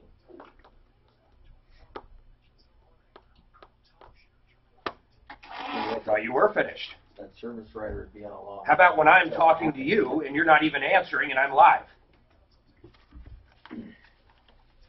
The service writer may be getting his ass canned. Yeah. Or manager. What's that? Manager. He told him if everything he said was accurate, then you got it recorded, man. Yeah, but let's see. Well, service managers probably shouldn't have been talking to a customer that way anyway. He might have his budget. Yeah, but this guy literally got removed from the property, so there's some shit that went down. And then on top of that, what I've learned about recordings is generally you got to listen to the whole thing, which I never do here if it's 5 minutes or something. If he just plays one snippet. That's his snippet. Well, you have to review it before you can put it on, because who knows where those F-bombs are. Well, we can, we can definitely somewhat handle that. 65 beep, Yeah. And make sure you beep, beep, beep. Sounds like you're playing Morse code on the radio. You know, when I was in the military, that was the worst 3 months of my life. Morse code. That's when I learned they made alcohol. What was that guy's name? Dan? Brendan? Communications. Brendan, the name kills me. I always want to say Brendan. And it was kind of a dying art. Yeah. I remember getting that.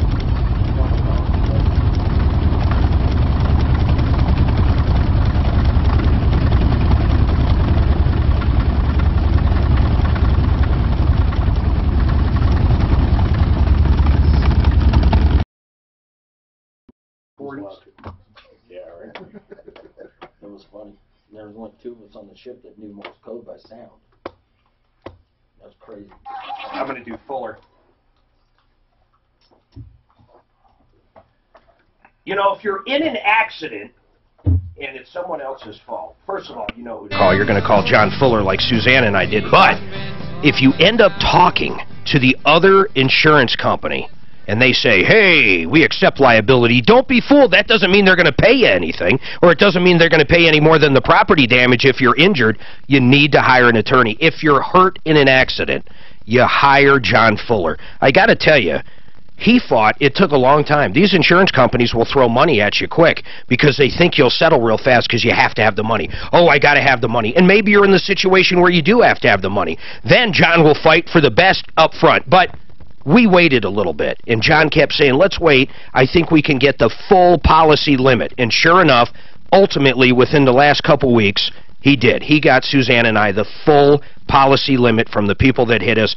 We'll have our check. I love it. Now I sound like one of those TV commercials. I got my check. No, I'm telling you, the guy fought his butt off for us. And the cool part about John Fuller is I dealt with him, and you would deal with him. You don't call up one of these guys on TV and deal with all these cogs running around. You actually deal with the attorney and his paralegal. They're great people. It's Fuller Law, John Fuller, 303-597-4500. This is one of those, you put it in the glove box, you put it in your purse. When you get injured in an accident from the fault of somebody else, motorcycle, you know, anything, big truck, car, you call John Fuller. He's going to fight his butt off for you. 303-597-4500. Excuse me, I got a little bit of a cough. I had to hit my cough button. All right, 303-713-8255. Suzanne, do we got line 2 back up? Are we trying to get him? He was going to play that recording.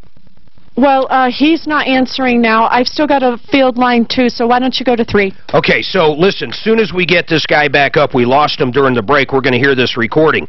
He apparently has a recording from Auto Nation, and what was he saying it said, Jeff? Do you remember? In a little way. You know, KOA, the big dog over there. Nice TVs on the screen. That's nice stuff, yeah. Yeah. Been there and saw that. Yeah, you like that? Oh, yeah. It's crazy. That and was then, years ago, but they were the favored child. And then 710 next door. Now they're the All Bronco station, brand new big screen TVs, and you know, I'm just saying, if anybody in engineering, I'm looking at our walls, I see where's the TV? Well, oh, they're up there. There they are. What size would you say those are, guys? I'm just curious. You mean those iPads? Yeah, I'm just digging a hole for myself over here, aren't I? That's 17-inch. You know, that's what I'm doing. I'm just digging a hole. Mel, what's going on with you? And thank you for holding so long, Mel. How can I help you? Mel. I'm giving him more time because... yeah, go ahead, Mel. How are you, sir? Yeah. How you doing, Tom? Doing great. Thank you for holding so long. How can I help you? I'm just calling that I put in for a claim on my house. Okay. And it was for the hail damage. But then as I had contractors come out and take a look at the roof, yeah, they said, hey, you've got T-locks. These are obsolete. Your insurance company should be able to replace the whole roof. But the adjuster didn't make any mention of that. He only, took my claim for the hail damage. And, you know, me as a homeowner, this is coming from my dad's side. I didn't know, what's T-lock and the difference between any kind of... the T-locks, I know they don't do anymore. You didn't happen to have an actual cash value policy, did you? No. Okay. This is my father's insurance under American Family Insurance. Yeah, I know, but they could have that before. They could have different kinds of policies, but how much are they offering you? They offered $3,000 to get it done, and then as I had the contract, wait a minute, they're saying what do you mean, for the whole roof to get it done, or to repair it? To repair it. Okay, I didn't think they could repair. Depreciation on it as well. Yeah, I'm sorry. Say that again. For the depreciation. Yeah. They didn't take that as well because they said the claim that I'm putting in for the hail damage was over a year. But my whole thing on this is, why didn't they tell me about the T-locks? Well, you're going to need contractors. Have you had this worked or fixed or no? No. Okay, good. You know what? The year, I don't know why that would matter. I'm going to find out about the T-locks from Jay Bretz. Hopefully we can get him in a second. But the other thing is, I think someone needs to look at your policy. So when the contractors came out, they said $3,000, no way. What are they saying? Yeah, they said $3,000 for the hail damage. But I did tell them, I said, hey, the contractors are telling me I have T-locks. I said, can I get my adjustment put in for that? And they said, well, you're going to have them, put it into their bid that it's T-lock, and then we'll consider adjusting it from there. What roofer are you using? We need more. Here's one thing that's bothering me. I don't understand why your roofer's not helping you through this. Oh, yeah, they will, but I'm just wondering about the insurance. Why didn't they, when the adjuster came out, Well, because he works for the company. He wants to pay you the least amount he can possibly pay you. That's not brain surgery, Mel. I mean, honestly, that's why the adjuster did it. Now, whether or not they owe you a full roof is yet to be seen, or a complete replacement, and whether or not they owe you siding and windows and everything else that could go along with hail damage. And one of the things, itemized all that. yeah, and one of the things I always say is you call a public adjuster if you're at this point. If you don't know what should be covered and what isn't, you have someone go out there. Okay. But Suzanne, is Jay even available or no? I think he's on vacay, but I can check. Okay, or maybe one of his guys, or Petrali. One of our roofers I do want to talk to. I want to talk about T-locks. I don't think they generally repair them. I don't think they can. So I agree with you. Something's going on here. I'm going to put you back on hold, all right, Mel? All right. Thanks, Tom. Yep. At least I'm not Geraldo. Right? Right? All right. 303-713-8255. I don't know which one's worse. That's pretty good. All right. All right, we've got these recordings. Are you guys going to play them, or is Mel going to play them? No, Drew's going to play them. He's cutting them up right now. But cool. This is good. Oh, I can't wait to hear this. So Brendan, here's what. We're cutting them up, and we're going to play them when they come back, all right? So hold tight. We'll get back to you. Meantime, Alice has a problem with another dealership. It's dealership day, Rolly. What you got, sir? Or, I'm sorry, Alice. Alice? Hi. Hi, how are you, Alice? I'm good, and yourself? I'm doing great. How can I help you? Well, my issue is I bought a vehicle from a dealership called PB&J Autos, and they finally, 60 days later, gave me my title, and not even 2 weeks into me having the vehicle, yep, the vehicle just started acting up, and I went back down to the shop. Alice, what kind of vehicle is it? A 99 Malibu. A 99 Malibu. And how much did you spend on it? I spent $600 on it, not because we were in a desperate situation. I don't care what you spent on it, but I just need to know the number. So it's a 99 Malibu. You bought it for $600. Correct. Are you making payments on it, or you just went down and gave him $600? Went down and bought it outright. Okay. So then a couple weeks later, it's got problems, right? Correct. And what kind of problems? How many dollars? Well, we had someone look at it, and they told us it was the mass airflow sensor, which would cost about $300 to fix. Okay. And then it started overheating. Okay. And they said that was about another $500 fix. How many miles are on this Malibu? About 200,000. See, here's the problem. It was $600. Going into a $600 car with 200,000 miles, it's going to have, there's not one problem it's not going to have, right, guys? That's probably right. I mean, at that kind of mileage and that number. I mean, are you expecting them, Alice, to fix everything that comes up in it, or what are you trying to get done? No, I just want to bring awareness, because they took advantage of me and my family because we were in a desperate situation and we needed a vehicle. I understand. I don't know how I feel about that, and you're not going to want to hear this, but, I mean, it's a $600 vehicle. And I know she didn't take it anywhere and get anything checked. No, of course not. But on top of that, if they sold it to her for $5,000, and let me tell you, we've heard those stories. I mean, all the time, I'd be like, oh, my God, blah, blah, blah, blah. But $600, I don't know what you expected for $600. Yeah. Well, you could get both ends of the stick there, Mark, but if she didn't take anybody that buys a used car and is not willing to go out and get it checked out, buyer beware. Yeah, that's it. And, Alice, we say that not to beat up on you so other people don't do it. What was the name of the dealer, though? PB&J Autos. I don't remember getting any real complaints about them. Suzanne, you remember them at all? No, and that's like peanut butter and jelly, PB&J. PB&J. Yeah, man. But I can't see where they did a darn thing wrong. Alice, I don't either. I just don't know what to tell you. I mean, you bought a vehicle for $600. How much if you only have to put $300 into it for the mass airflow, why is it overheating? Do you know? I have no idea, but the whole complaint that I have is he had other vehicles on the lot that we were looking at, and he kind of forced us into that car because we didn't have a down payment that he wanted us to put down on another vehicle. Yeah, Alice, I understand, but it's I don't know what I'd say to the guy if I call over. You bought a $600 vehicle. What am I supposed to say to him? You literally bought, if anything, people might argue it was worth more than $600 if it was actually moving when you bought it, but I don't know. I mean, unless he put sawdust in the transmission or something, I don't see this guy doing anything wrong. I don't think it's fraud. Why do you think it's fraud? What do you think he did wrong besides sell you a... Here's what he did wrong from a business owner standpoint. You're insane to sell a $600 car because this is going to happen every time. That's why, Rolly, when you take in old stuff like that in a trade, what do you do with it?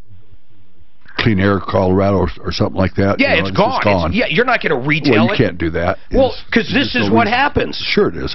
You just can't do it. I mean, I'm sorry, Alice. I love helping people, but there's nothing I'm going to be able to do here. You bought it. You didn't have it checked out. It was a $600 car. I don't even think they overcharged you for it. Vic, give me something.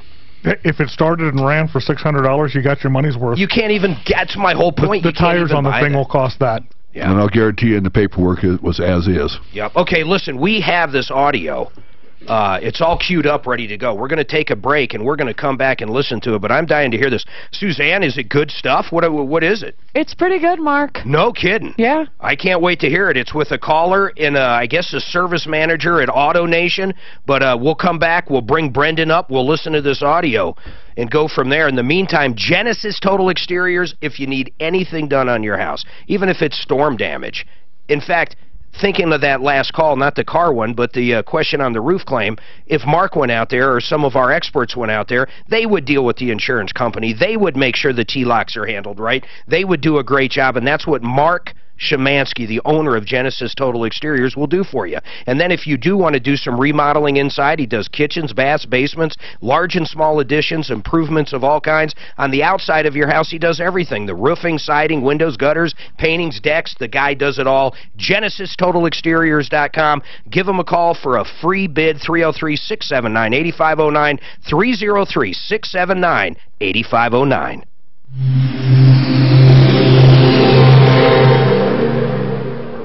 iHeartRadio Music Festival. Period. End of it. And now she can't afford to even if it's only $300 to get it back on, she can't even do it. You're buying more trouble than car. Unfortunately. Want to see this one, Rolly? I'll put it up here. The death wall. Yeah. Oh my God, Rolly, you've never seen anything like it. What are we looking at? It's a Chevy. What's for? I know. Just say Ford on the steering wheel. Wow, it might be a hybrid Chevy Ford thing. Wait till they pan to the mirror. That's a 2017, brand new. Platinum diesel. Yeah. Diesel Platinum, 90 grand. Jeez. If you want a speed truck. It looks like normal highway speed. Well, yeah, because the cars are right next to them. Well, Wow, right? This is where you get that. Go back here. Sometimes it never happens. Other times it'll happen 5-10 times a day, he said. Wow. They've got to be able to Auto Nation said they can't fix it. Oh, boy. They've got to be able to do it. So that's not right? Are you saying Fords aren't supposed to do that? Not a $90,000. Not all of it. That's a blue oval right on the front of the truck. Apparently, this audio we're going to listen to, the dealership told them, if you want something that goes over 55 or 65, you should have got an F-150. We can't fix it. I don't believe it. I don't believe they said that, but apparently. I guess you're going to find out, but that's crazy. I mean, if it comes and goes, everything, when you first look at that, it looks like something that's just like a tire has just shit to bed or something. Yeah, right. You know. Well, Dan said, are you driving on railroad tracks? You know, there's obviously somebody's not making an effort there at all. And that's sad. It's sad for the company. It's sad for the dealership. Even sadder for the consumer. Well, the consumer ended up getting hauled out by the cops. He was so He pissed. said he wouldn't leave. Well, so there's a little more to it. But if they're literally told him, hey, that's normal, there's nothing we can do to fix it. $90,000 you'd be holding $90,000 later, I'd be getting pulled out of there. They'd have me hogtied. depending on who you are and what your dealership is, unfortunately, Ford is the biggest selling pickup in the world. So, it's still, and I guess that's all subjective to whose numbers you're looking at, but they wouldn't be selling the kind of product they do if they had those kind of problems. Something's wrong. But what Ford went to them and Ford said, no, there's nothing wrong with it. Oh, they said they opened up a thing and then they closed it. Is it juicy stuff? Is it juicy? It's juicy. Ford's still backward, driver returns on foot. I cannot believe these idiots would say that. I have never heard. And when I talked to Steve on that, Mark, he said someone might have said something stupid. That's semi-incredible. This is going to be some audio, guys. Why would they do this? But, so Steve said somebody might have, some stupid salesman might have said something, but yeah, it's not going to be good for whoever said it. Nope.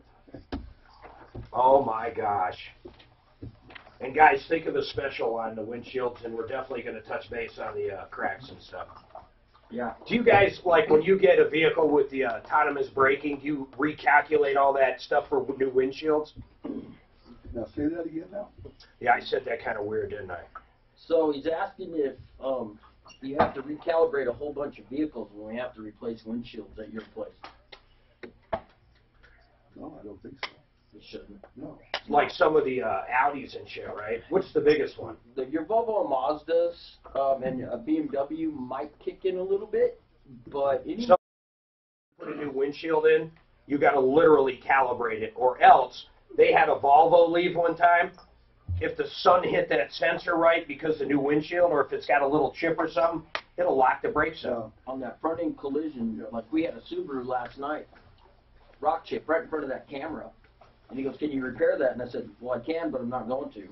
Because it'll disable the braking system. Well, he's getting ready to have a problem, and thank God it was cloudy, because I went and turned the key on, and on his dash, the warning light came on saying his front end collision sensor was turned off.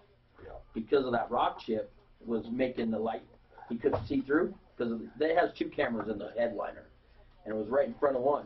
I don't know why they don't put the cameras in the front of the car. To replace it. Because when people hit curbs, they have to have it recalibrated every time. Oh, not only that, I guess the windshield blocks shit from hitting the camera. Well, right, it should have multiple cameras, so that in the event of something like a rock chip in front of one, okay, it's good. The computer. All right, I want to get right back to this, so we're going to go to Brendan. I just want to. New 2017 F-250, a diesel platinum blah blah blah $90,000 vehicle truck. You have what's called a death wobble, or what we're calling a death wobble, and I got to tell everybody, if you don't know what we're talking about, we've talked about death wobbles on this show a lot, and I got to say, I have never seen video like this. Rolly, it's incredible, isn't it? Well, you would think that you've got a blown tire or something on this thing, the way it's shaking around. It is so bad, you just got to see it. I can't even explain it. So go to referrallist.com, go to Facebook, and then type in Tom Martino Referral List. Watch the video. We're looping it, and you can watch that, or go to referrallist.com, watch live. You can watch it that way or on YouTube. But we have some audio, Brandon. We've got it all queued up. We're going to listen to it, all right? Excellent. All right, hold on. Go ahead, Drew. Let's play the first cut. And I'll go over a couple of items, because he's going to have about 1 million questions, and he's going to want to call it brain and all this stuff. Essentially, what is going on with the car, okay, is the vibration, and we made some adjustments. I'm going to be completely blunt with you. That truck is not designed to go over 65 miles an hour without some weight on it. Wait a minute. Wait, whoa. Play that one more time. Wait a second. BS card. This is going to be... I'm going to be completely blunt with you. That truck is not designed to go over 65 miles an hour without some weight on it. Oh, my God. Brendan, I got to tell you, at first I thought there was no way someone at that dealership is going to tell you your brand new $90,000 F-250 is not designed. In fact, I'd like to get a comment from Ford. Does Ford realize there's people saying their vehicles can't go over 65? I would love to get a comment from them. And I understand Auto Nation, and I've said so many times on this show, they take care of problems. This guy was actually tossed out of the dealership for F-bombs. Now, everybody in this room room, if you just dropped $90,000 and you have the death wobble like you're watching on that laptop there, and people can watch on our Facebook, $90,000. Brendan, how fast are you going in that video? I believe I was going anywhere from about 55 to mid-60s, I think. So your brand new $90,000 vehicle is, you got to see this. This isn't a little vibration.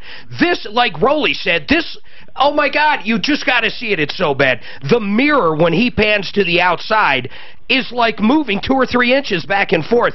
Everybody in this room, is there a possibility you might go to jail after hearing what that said? Remote though it may be. Remote as it may be. I would be off the freaking kilt. Let's play the second part. Those trucks are not designed to be race cars. They are designed to haul and to be stable and to be able to carry a lot of weight up a hill or be able to that's what those trucks are designed for, okay? If you want a fast truck, get an F-150. Wow. Okay. Rolly, I'd had to say, let me find a mirror so I can see how stupid I look. Rolly, I got to ask you something, and I'm being facetious, but in the Chevrolet line, if you sell a 2500, which would be equal to this 250, the diesel, the full-blown Chevy version of this, what would that be? The Silverado or what? Well, Silverado, yeah, with an LTZ or something. Can you go over 65? Well, is this normal? I have a 3/4 ton chop truck that I've driven many times way over 65. I for the life of me, hope. Hey, let me ask Brendan something. Brendan, is this, what is his purpose in life down there? Is this the service manager? Is this some sales guy? Who is this? I believe he said he was a communications manager for that. Well, I can say this. Thank God it's not a service manager or a manager. Yeah. And can you imagine if it was a sales manager, Rolly? Well, how many trucks it's kind of a nature of the beast. Most big dealerships truly do have a person on staff that takes heat. Yeah, well, that apparently that's all they do. Well, this guy needs to go back to training 101. I mean, I've never heard anything like this. And that's why I was so upset, because I originally heard that from the service manager and then the general manager. I got to say, Suzanne, I really would like to get Steve on this one. I usually never ask him to come on the air. I want Linger to come on. This is one he needs to talk about. Everybody now heard this. I realize it could be, they always handle stuff, and I realize this guy was a real ass. I realize it, but I want him to understand. After hearing that and dropping 90,000, most people would be an ass. Most people probably would be asked to leave. I don't know what I would say, Rolly, if I bought a vehicle from a dealership, and that I experienced that multiple times, and they told me I can't drive over 65 in my $90,000 vehicle. I'm telling you, I would end up in trouble. I have no doubt about it. There is no doubt in my mind, too. They're absolutely none. They have got to handle this problem. I'd like to get Steve on, and what I want to hear from Steve and Auto Nation is, even though this guy has been being a jerk, we're going to handle this. I don't care if it's a buyback at this point. I don't care what it is. You can't do that to a customer. I realize he was a jerk when he came in, but this is why he's being a jerk. Maybe you ought to get another Ford dealer on the line and ask them their opinion of this, like Phil Long or somebody like Jay Chimino. Or they're not going to come on and talk. It would be nice if they would. I would love to. Well, if I was hearing this about another Chevy dealer, I mean, this is stupid. It's unbelievable. I mean, it's truly unbelievable. I really thought I thought it was going to be like something that was, I don't know, not that blatant. Hey. So does this vehicle have a 65-mile-an-hour speedometer in it? Yeah. That's it? Oh my God! It's like, why even buy the diesel engine? I mean, well, what he should have done, according to this guy, was what? Buy the F-150 if you want to go over 65. The race truck. I just can't believe it. Should have bought a Raptor. I honest to goodness, don't know what to say about it. Rob Knight, Ron Cox, Premium Auto Glass. What do you say? You guys are sitting in on the show today. Truly, you heard it. You heard the call come in.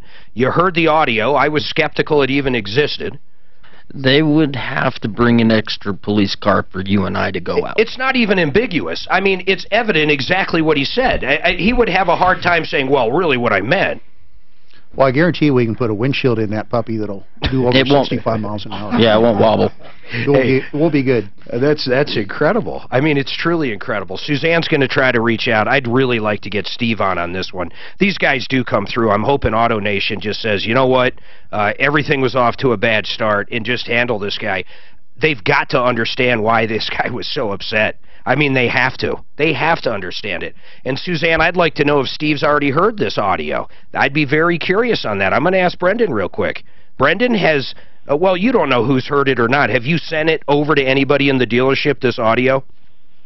I have not. I've been told if I contact them that they're going to have me arrested, so I've avoided that. I'll send it over. You know what? I really would like to call Steve and have him on. I really feel this one is that important because, honestly, I like the relationship we have with them. They take care of stuff, but I got to tell you, this is 100% completely out of line. What part of town is Brendan in? I'm not sure. Brendan, where are you located, brother? I'm out in Castle Pines. Castle Pines. He's a long ways from us. Isn't Phil Long up there? Well, you've got Phil Long in why didn't you go up there? I'm just curious, Brendan. Why are you going all the way to Groove if you live up there? And there's nothing wrong with Groove. I'm just curious. Well, you know, I had him do an oil change in the past, and so, you know, I was happy with him, and I've had some people tell me some good things about him. Okay. No, that's fine. There's no problem. Just when you said where you were in location of the dealers, we're going to fight for you. In fact, I got to figure out really what you're looking for at this point, but I got to tell you, them saying, don't call, we're not going to do anything, I don't think that's acceptable, unless if I hear there was some physical stuff going on, but I'd be dropping the F-bomb left and right, too.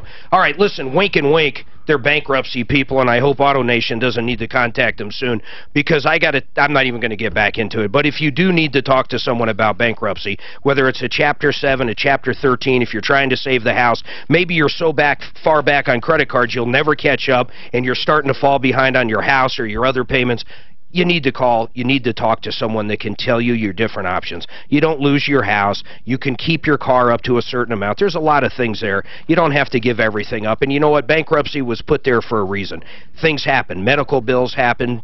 Bankruptcies happen when companies go out of business. There's lots of things there. But it's Gigi and Mike Wink. Wink and Wink. I love their phone number. 888-NOW-WINK. 888-NOW-WINK, or check them out at winkandwink.com.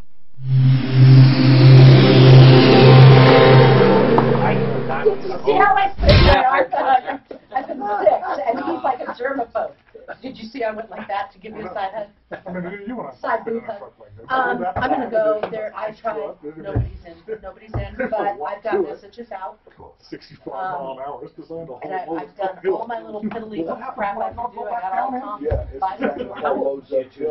My whole thing is communication.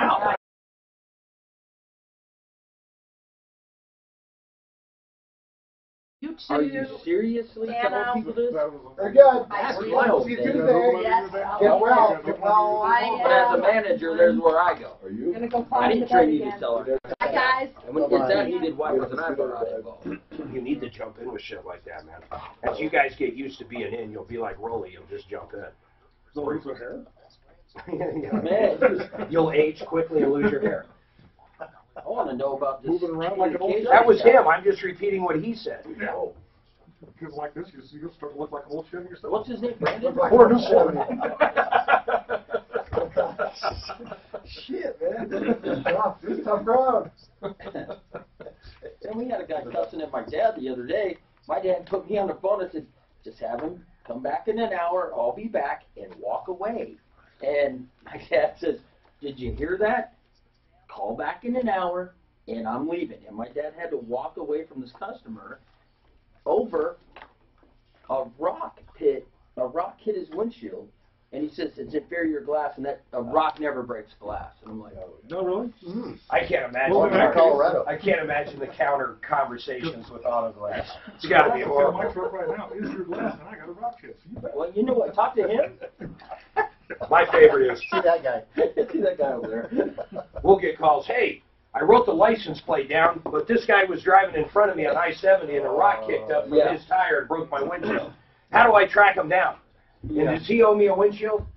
Yeah, sure he does. Quit tailgating. That's it. Most of it's driving habits. Although on those Jeeps, man, Jeep Wranglers are almost flat, aren't they? It's a brick wall. It's a glass wall going down the road. Do you sell more of those than any other windshield? Actually, no. No, we sell more Ford pickup and Chevy pickup. I live in Longmont, but because they're pretty flat too. No, they're in the gravel roads. They're more. There's a lot more, and they're doing gravel road, more hauling, Numbers on the more road work. dictate you're going to see more of them. Most of them are going over 65 too. Yeah, that's the ones I work on. Now, see, my 2500 goes over 65, and I can guarantee I did that on the way down here. But yeah, we do a lot of the Jeeps. People just know after that first one that cost.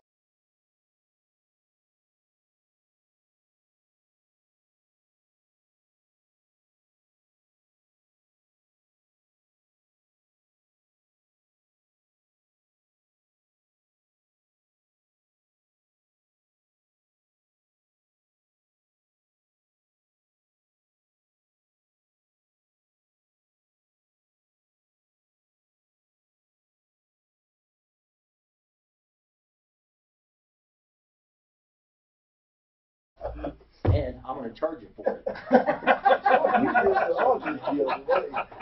See, yeah, it's kind of overseeing the whole automation. Oh, okay. Actually, we do. What brings like cities? Cracks heads, east valves, mixes on little electric toys. I think I've been doing more Mercedes than anything this month. This is an accident waiting to happen this wobble. Oh, you need to just park that, right? I'm going to ask you. I remember, I thought when the last time we talked about it, Normally, in shop, it's $49.95 for repair plus 10 traditional. We could go the next week to the, say, the 6th. And they told him here, he had to pay for like $1,200. So, no, I mean, that's cash price. But it says, Well, it's deeper than said cash. It's just a super special, not to be normally done. No, what I'm saying. It's not even a tie rod or something. That's not what you need to issue with a part on that truck. Correct. Okay, Yeah, they run it through insurance. It's normally free to the policy. Yeah, of course. So we can do that too. Actually, I think that's a great there's other just death wobble. I think that's a great one. And you might see me. They need to come in shop. But he says they open up a ticket. I got my kid with me if you need something. Said, no, I'm not going to do anything. Ball joint or something? About time to drive that thing out to Lansing, Michigan, I reckon. Right, 90 grand. Could it be a ball joint or something that just Well, stops or something? relay rod, something's wrong with mechanically underneath. But sometimes it's jammed good. But All right, 303-713-8255. Their policy's not to come on the air. Talking about AutoNation, I do want to emphasize, though, they have handled stuff in the past. I think they got some rogue employee down there. I mean, honestly, I want to play this one more time, but this guy spends $90,000, $90,000 on this F-250 diesel, whatever it's called. But it's the top of the line, man. It's the Big Daddy.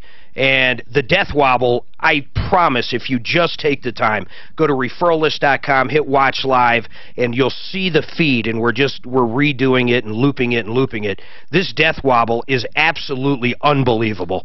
Everybody in this room agrees. There is a big issue with this vehicle, and it comes and goes, which is even weirder. But this guy, well, here, listen to yourself. Listen for yourself. And I'll go over a couple of items, because he's going to have about 1 million questions, and he's going to want to call up Spain and all this stuff. Essentially, what is going on with the car, okay, is the vibration, and we made some adjustments. I'm going to be completely blunt with you. That truck is not designed to go over 65 miles an hour without some weight on it. That's an AutoNation employee. Now, listen, once again, these guys always come through. I mean, anytime, I can't imagine, anytime I thought they did something wrong, they've come through. And I understand why they don't want anything to do with Brendan anymore, because he got removed by the police in their dealership. Now, listen to me, folks.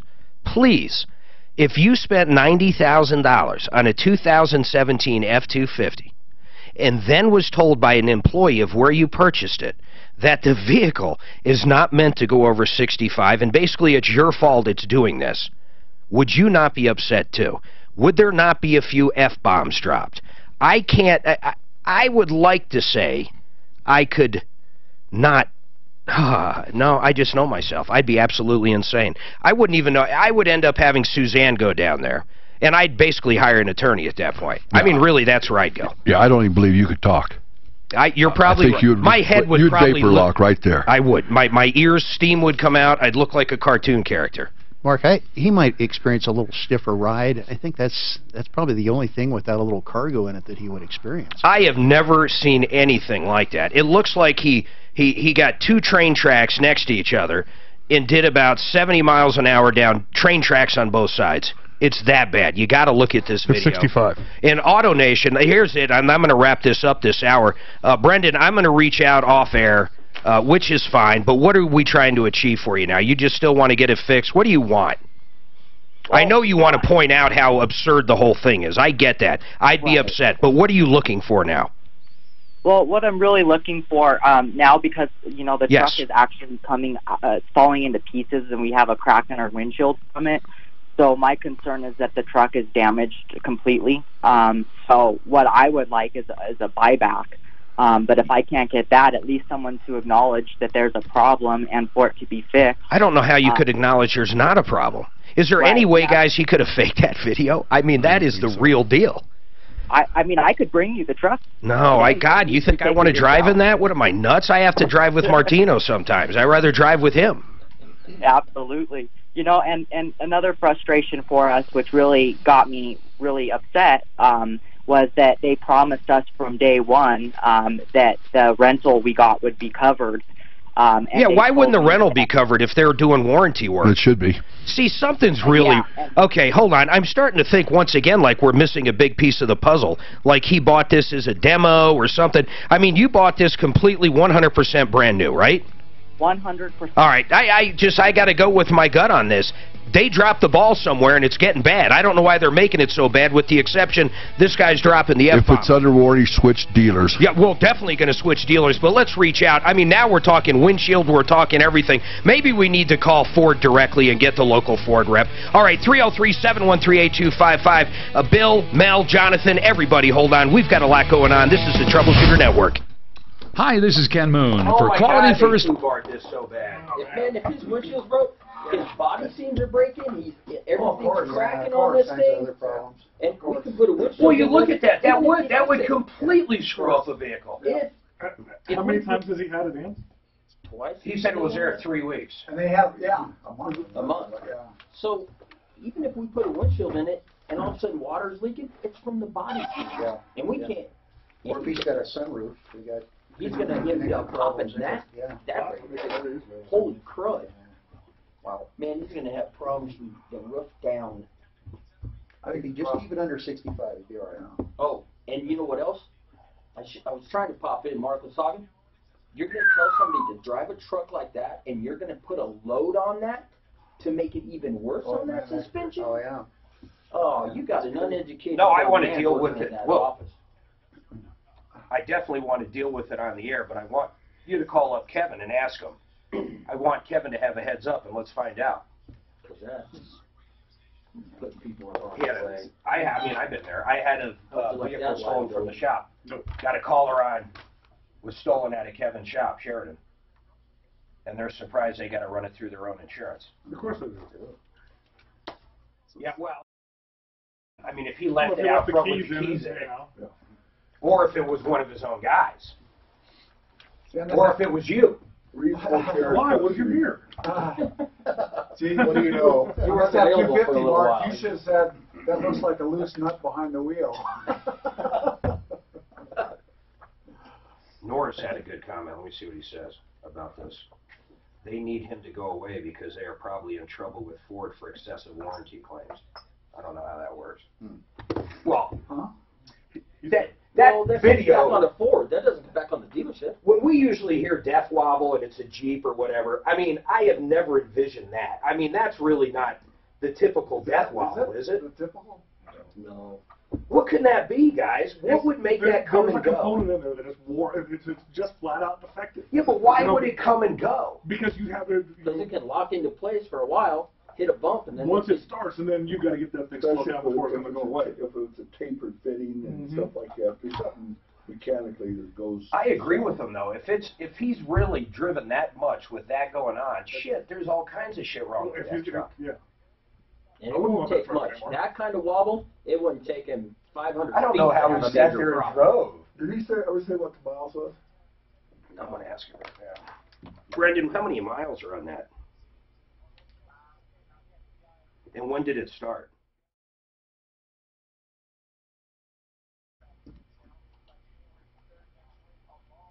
No, but how many miles? When did you first bring it in for this? Roughly. Should be how many death wobble miles. All right.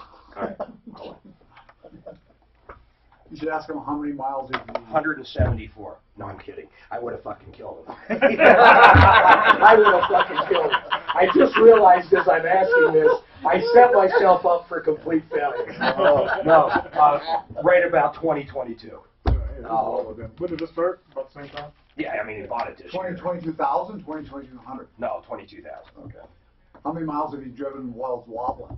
It started at 20. I don't know. How many wobble miles? Did you?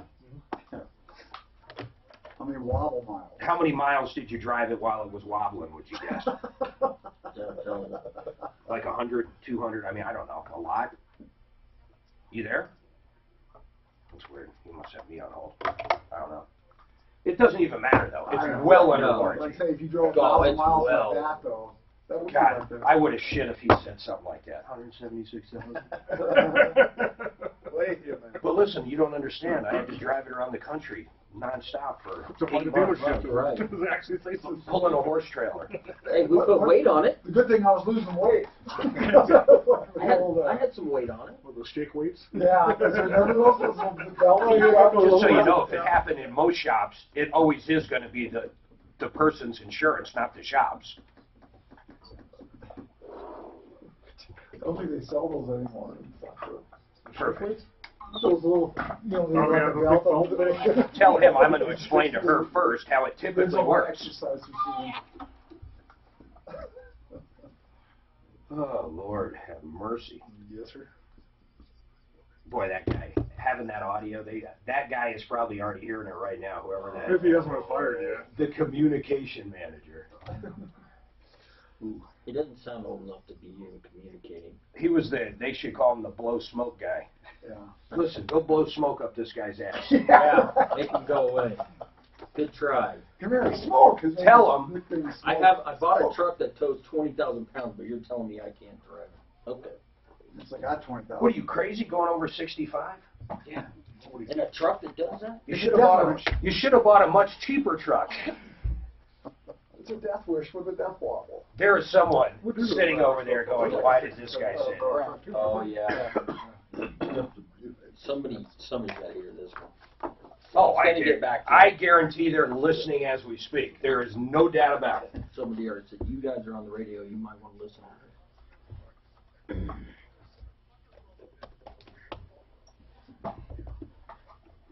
And then we never did get Jay or anybody's available, I huh? actually wonder, too, how many people listen to this show and decide, you know, this weekend, honey, when we go looking for that new truck. Let's tell Mel we're going to pick it up for him on Tuesday. Because I know Jay will be back Tuesday. At least I would think so. Lord have mercy. We'll go see Mike Knott. Crazy. I'm trying to think all the stupid things my employees have said over the years, and I can't think of anything close to that. Like, oh, those tires are supposed to wear out 1,000 miles, or, you know. Well, we don't always fill it up. You're not supposed to have air in the tire. Oh, you wanted your lug nuts tightened? You wanted all 6 quarts of oil put in? Did you ask for that? You didn't want that 6 quart of oil put in, did you? That's just extra. Amazing. All right, welcome to the show, the only show of its kind. We solve problems, answer questions, take your complaints. Get directly involved, which we are in this newest case we're dealing with. It's absolutely amazing. You got to go to Troubleshooter.com, referrallist.com, click to watch live. Dan, Deputy Dan, just keep that video looping. You got to see this death wobble in Auto Nation. It's an incredible thing to witness. And basically, the guy did screw up. I mean, the guy went in. His name is Brendan. In fact, we're dealing in the back with this now. Brendan wants a buyback. I agree with Brendan at this point.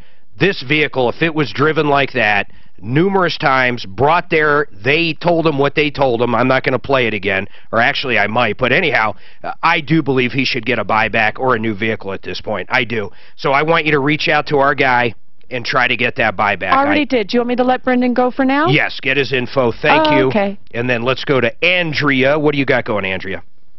Hi.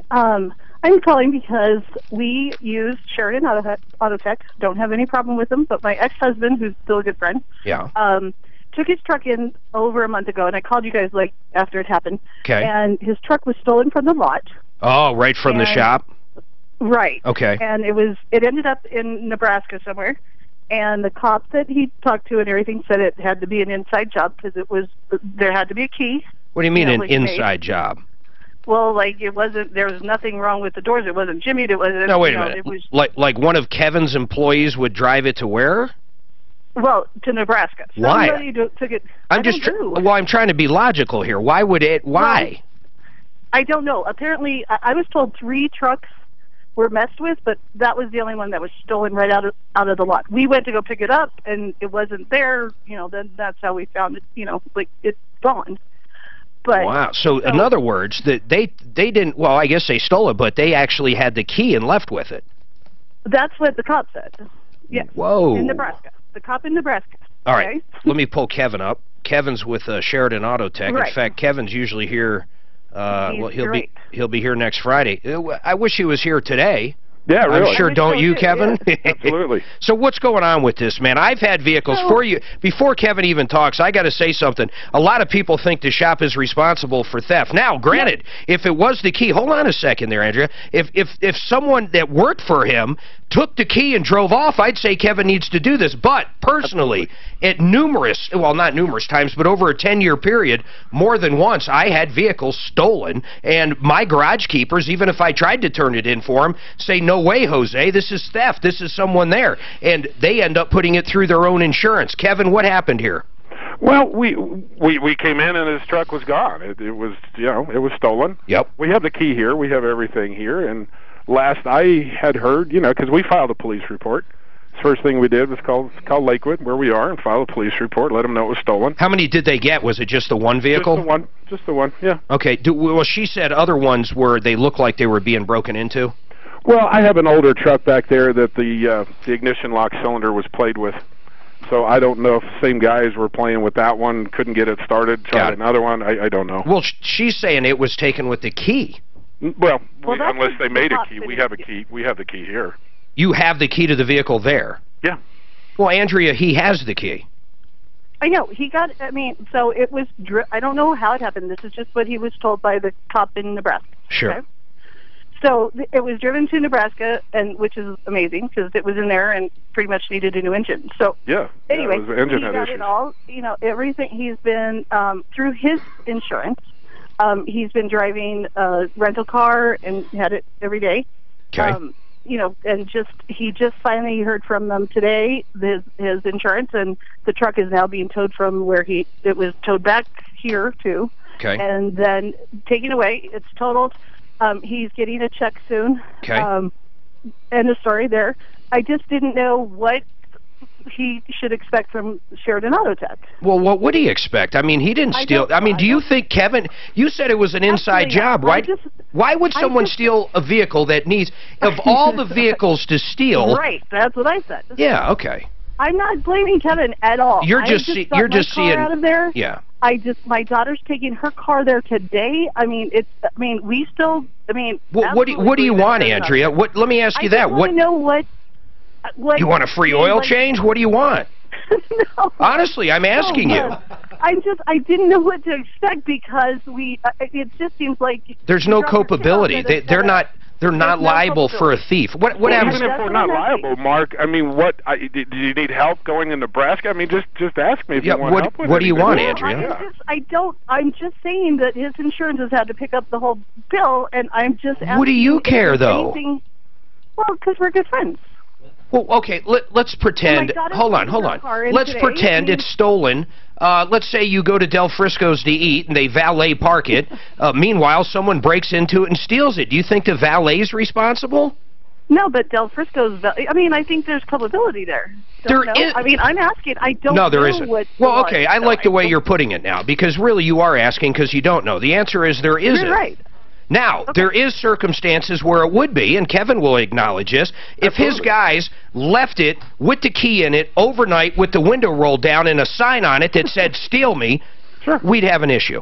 Or they pull it up to their front door, leave it running, and somebody jumps in it. Actually, I'm glad you brought that up, Kevin. Listen to this, Andrea. Another referral list member, Al Aramis, who owns Pro Auto. Literally, one of his guys pulled it up, left it running in the front, someone stole the vehicle, and guess what?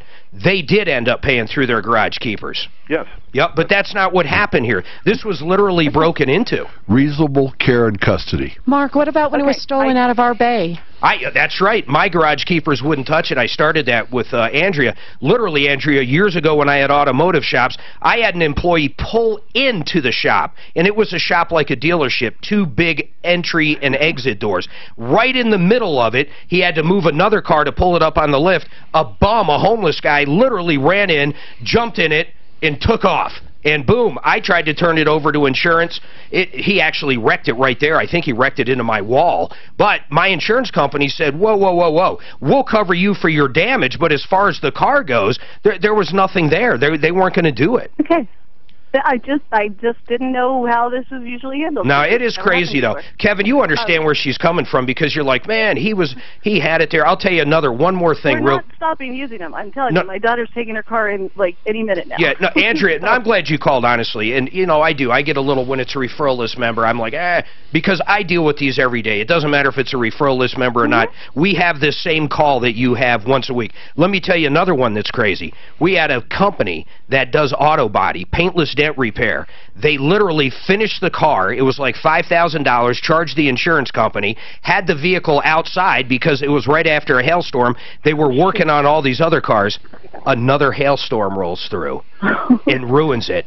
And, of course, the guy calls us up and is like, hey, it happened while they were there. Well, they had a second claim on their insurance. I think they waived the deductible, which was nice of them, but it is what it is. Hey, Kevin, I appreciate you coming on, man. Mark, appreciate it. I wish you were here for that, though.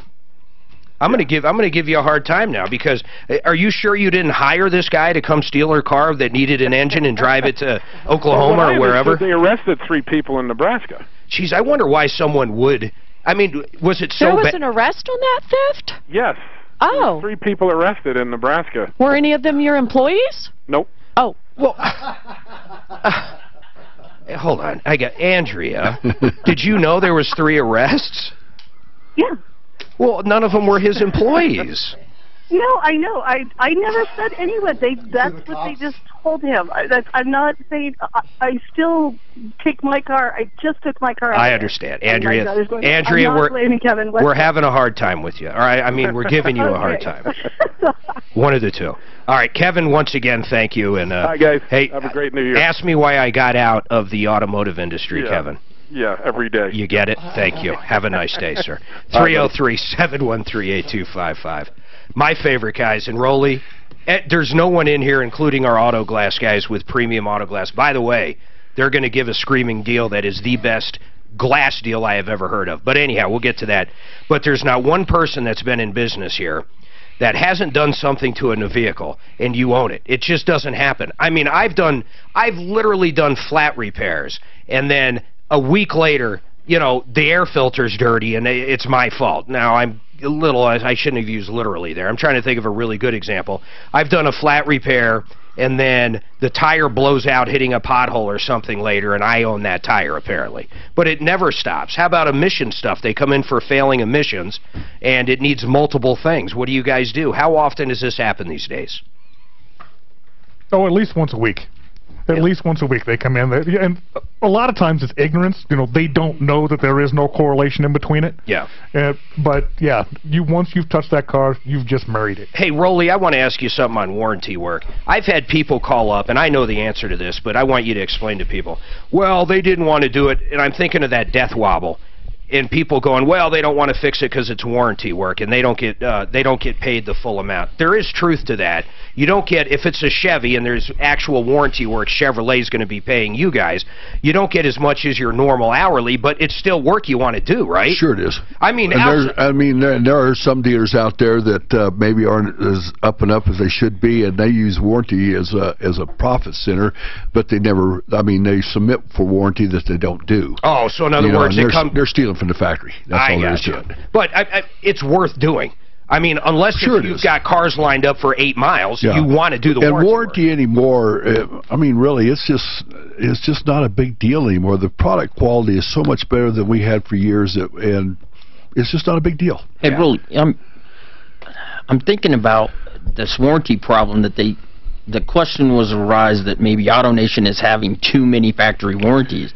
Could they be buffering that book to where now the factory's coming back on them, cutting them off, or starting to question them. They could be under a very watchful eye or something like that for the factory, and because they have more warranties than the average. Their rate is way above the national average or something, and you know, I don't know. I'm certainly not going to throw them under the bus. But for anything. I don't know. But like GM might actually say, okay, well, you know, Purifoy's done 10 alternators on this particular vehicle, and then the rest of the country's done none. They're just going to throw up a red flag. They're going to talk to you about it. They're going to come in and say, "Show me." God, I never seen anything like that. Yeah, it's with the big corporations, everything, it's definitely Big Brother. There's no two ways about that. All right, simplyfloors.com. I talk about Buddy Mitchell. You want a great company, you want to save up to 40%, you call Buddy Mitchell. It doesn't matter if you want new carpet, new hardwood. I love that LifeProof carpet, by the way. Suzanne and I have that. It's got like a complete waterproof backing, so nothing ever seeps through into the padding. It's got the best warranty out there, and it's beautiful wood, but not pay for the wood. It's absolutely beautiful. No one can tell. Or if you're doing it upstairs in a bathroom, luxury vinyl tile is unbelievable. It is not like your mother's old linoleum or linoleum, whatever it's called. I'm telling you, this stuff has come. In fact, it actually feels, it's tile. I mean, really, that's what it is. So anything you need on flooring, they'll come out to you. They'll show you everything right there. A lot of our referral list members use them. A lot of our listeners use them. You're not going to go wrong. You can price anybody you want and have Buddy Mitchell and the gang out there. You can visit their showroom at 52nd and Ward. But the way Suzanne and I did it is you call them up. They bring everything to you. They measure everything. They give you an exact price. They give you an install date, and they'll beat the heck out of the competition on price. 303-456-4660. But the best way to do simplyfloorsinc.com is you go to simplyfloorsinc.com, set up the appointment right there online. Simplyfloorsinc.com, simplyfloorsinc.com. From the L&L Heating and Air Conditioning Traffic Center. We're seeing a new crash westbound. That just goes to prove that the more guys you have in a group, collectively, the IQ drops by the same quote. Was she not hot as hell? Yeah, she's calling for the ex-husband. The ex-husband probably wants to strangle her. Well, or he put her up to it. Nebraska. Who wants to be in the anyway? Sorry. The thing about it, the cop is the one started this. The cop said, "We'll never shoot inside job." Yeah, but she left out. They arrested 3 people in Nebraska. But the cop said, "Well," and he's got the key. Right, but that's what's really started. The cop. So she says, "Have we talked to the cop?" Let's call him up. Let's call the cop. Scooby-Doo mystery. They got these iPads or whatever else. They're walking up to Mercedes, just hitting a button. It scans the security code. They're in and they're gone. I saw a video of that in London. Yeah, it was not freaky, man. They just walk up. Here's what they do. Here's the technology. It's incredible. They use what's called an extender. So they'll walk up to your house, and you know most people put their key, the fob, in there. It extends the fob. It grabs the signal because that fob's always active. Then they hit the button, and your vehicle opens right up, and it thinks the key's in it, and they can start it right up.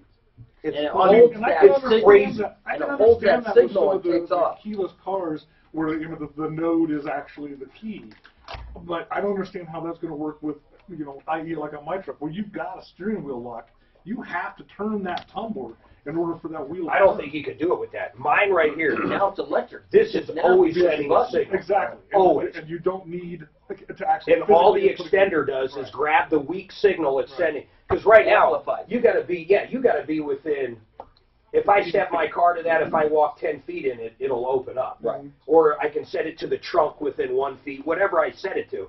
But the extender grabs it, amplifies it. So one guy, I saw this video, man. The one guy's standing by the lady's house. That's the same video I saw. The other guy is in the vehicle. He's got something in the vehicle. He's got the transponder. It grabs a signal, sends it to the one in the car. Car thinks everything's in there. And this was an S550 Mercedes. Yeah. I mean, top-of-the-line security. Boom. Starts right up. And once the car starts, that's it. I mean, as long as they don't turn it off, it's done and over. It's crazy, bro. It's crazy. Well, there's no shimmies. There's no breaking windows. You're delivering a perfect Mercedes. All this technology is going to come back to haunt us big time. I screamed about that a couple days ago, man. We're seeing that. I don't know what people are going to do when there will be nothing safe. we are. Walmart's going to be all automated. There's no reason for checkers. No, they're getting rid of that. Well, McDonald's is already running kiosks. No. Yeah, but I'm saying it's going to be everywhere. Right now there's a few places, and they're working out the bugs, but it's going to be everywhere. The other one that's going to be amazing is right now at the pick centers for Amazon, they're all people. These people make $15, $20 an hour, literally running around, packing it into boxes and shipping it all around the world. It's going to be all automated, 100% automated. All those people will be gone. Then what happens? The price of the products go down because that payroll is gone. Robots will be paid for in a year, and robots don't have health insurance, payroll taxes, anything else. Then what happens? Then, unless if you're a big box retailer, how are you going to compete with no employees, no nothing? Amazon's going to be the future, man. And you don't even got to leave your house. In Denver, they're going to have 2-hour delivery probably in the next year. Well, that building up on 144th is... That's what big boy is. Man, that thing is huge. It's a monster. I haven't seen it. Oh, man. Yeah. Is it a new building? Oh, it's still under construction. It's all concrete walls. Is it bigger than, like, American Furniture? Oh, God, yeah. Oh, yeah. Put two of those in there. You can put a couple of those in there, man. Oh, my What, God. is it 3 or 2? Is it 2 floors or 3 floors? It's 3. Yeah, this Maybe is 3. This is one of the bigger buildings I've ever seen. Where is it at? 144th in Washington. 144th. In Washington. Just go 144th, take a right. All right, it's car day, and by the way, if you're looking for an RV, I'm going to tell you who's got the largest inventory in the state. It's Century RV. They've been with us a long time at referralist.com, where you can find the best vendors out there, and we hold them accountable. But if you're looking for a used RV or a new RV, fifth wheels, travel trailers, Class A's, B's, C's. They've got all the brands, Keystones, Forest River, Dutchman, Heartland, Cougar. But once again, if you're looking for a used one in great condition, they have got the largest inventory in the state of Colorado. They got 2 locations. And the first one is on I-25 just north of Denver at the Longmont exit. And their new location, which is a lot of it's inside. You can go down there in the winter and check all these things out. It's a beautiful, beautiful location. It's at 6th Avenue just west of Kipling. You got to check them out. But that's Century RV. You can go to CenturyRV.com, CenturyRV.com. All right, 303-713-8255. Rick, what's going on with you? Rick, you're up, sir. Yeah, hi. Hey, I got a 2018 Traverse. Yes, sir. And they're telling me the torque converter is out, and the dealer is not sending them one, and it's been about 6 weeks. Oh, so it's under, how many miles are on it? I assume it's all warranty. Maybe 4,000. 4,000 miles on it. Why, Jeff Vick? Why would a torque converter go out that quick? No, it's just like the wobble on that Ford. There's just something wrong with that part. I mean, mass production being the beautiful thing that it is, they make 10,000 particular unit a day. Things do break. I mean, yeah, parts. Rolly, you sell a ton of this Traverse. This isn't like a recall. This is his one-out deal. I don't know of any other recall we have on that. And that Traverse is an incredible, nice unit. Oh, I know. Tom loves That's what Tommy drives, doesn't he? Well, he's driving Equinox now, but the new 2018 Traverse is a redesign.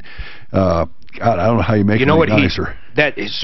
Which one's Tom driving? The Equinox? He's got Equinox. So, but he had the Traverse. Yes. So, I don't know if you know this. He's going to kill me for saying this, but he had to trade in one car that's hard to trade in. He got it traded in, and he traded it in for an S-Class 550 Mercedes vehicle. Beautiful, beautiful car. I've seen him drive it once. He's selling it now. And I said, why are you selling that? You just got it. He goes, because all I drive is my Equinox. He goes, I love the Equinox. There's no reason why I'd keep this fancy car when I can liquidate it, and I never drive it. There's nothing this car doesn't have that the Equinox has. And I'm like, you got to be kidding me. No, everything's pretty well equipped now. Yeah, they are. Yeah. And like I say, the quality of build and everything, and I think he's probably just got maybe a one-off situation. I don't know if they're having trouble getting a torque converter. But here's the next thing, though, Rolly. It's an 18. It's been in the shop for 5 weeks. At what point does this guy ask for a buyback? He could do it now. You can do it right now, Rick. I should ask for a buyback right now. You got to start the ball moving on it, because that's what happens. It's been out of commission for more than 30 days with the same problem. Who'd you buy it from? Who do I talk to on that? The General Motors or? Well, technically, the dealer should be able to help you there and get it started. Yeah, but, well, we talked to them, and they said there's nothing. Let's you know who's going to know the best way to do it? Get Bob, the car guy, on. Hold on, Rick. All right, hold tight. I want to get Bob on. He's going to know exactly how to do it. I think there's something you got to give notice. I want to get the exact thing down. Yeah, well, documentation is going to be everything there. Yep. Ken, F250 Wobble. Go ahead, sir. Yes, sir. If you go on YouTube, yes, sir, you'll see that hello? I'm there. Go ahead, man. Okay, yeah. If you go on YouTube, and look at their videos, you'll see that the Ford Wobble has been around since 2007. Did you see the wobble on this guy's vehicle for real?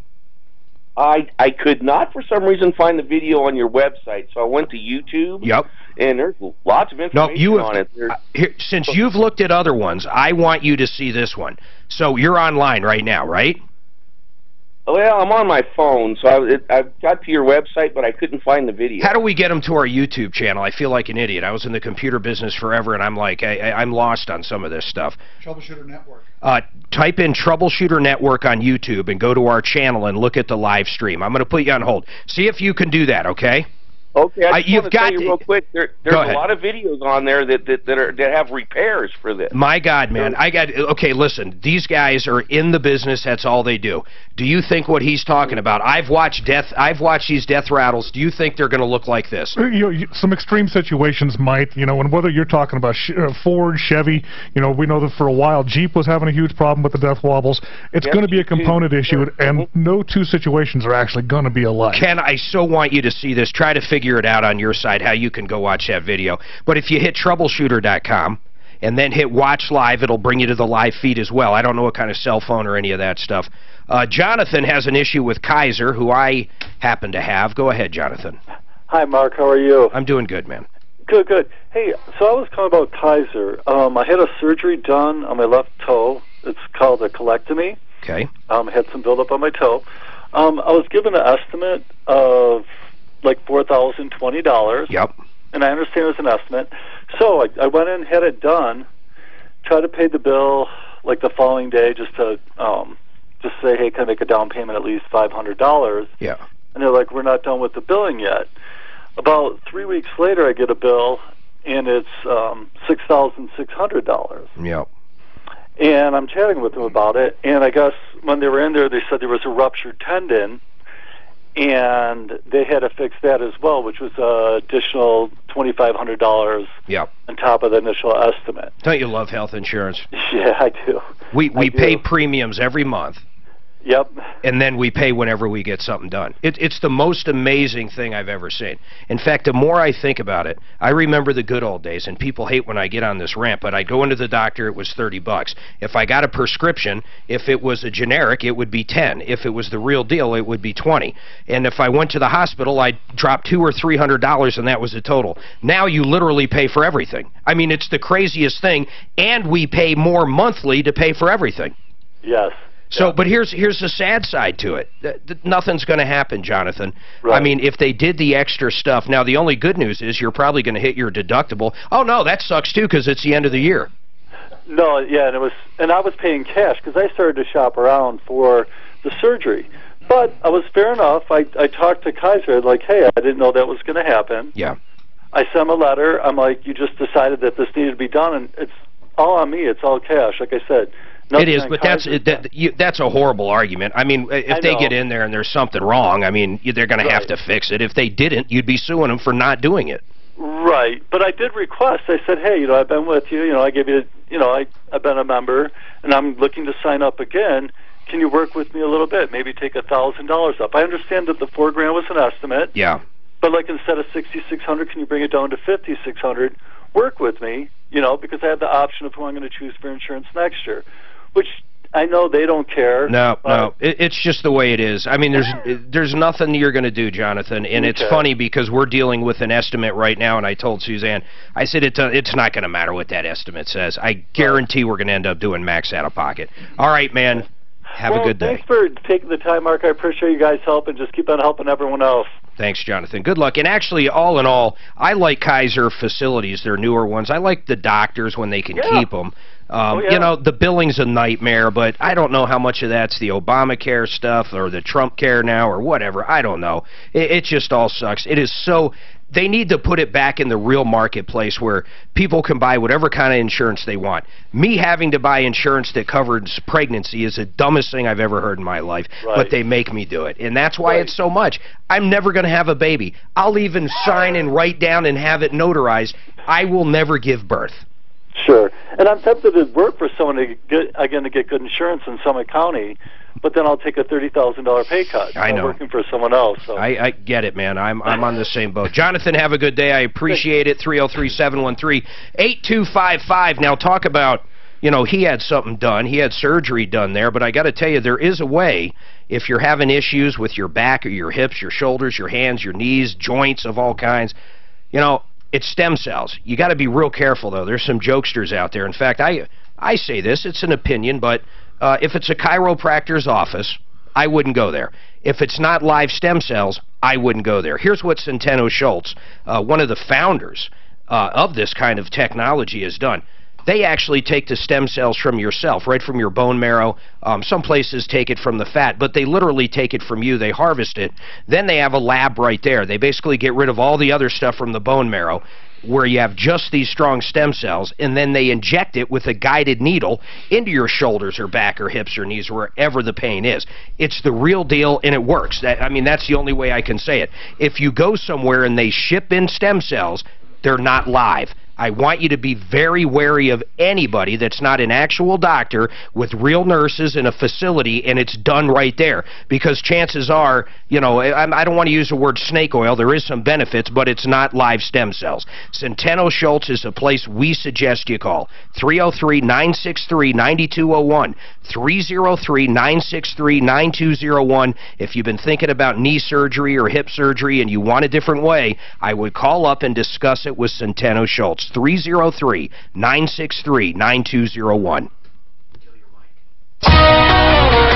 From the Fox Business Network on Wall Street, trading is light ahead of the New Year's Day holiday with a major Put off. I had two people, Virgil, who worked for me at one of my stores, and then my Uncle Mario. Both of them complained about their knees for probably 2.5, 3 years. Okay? This has nothing to do with stem cells.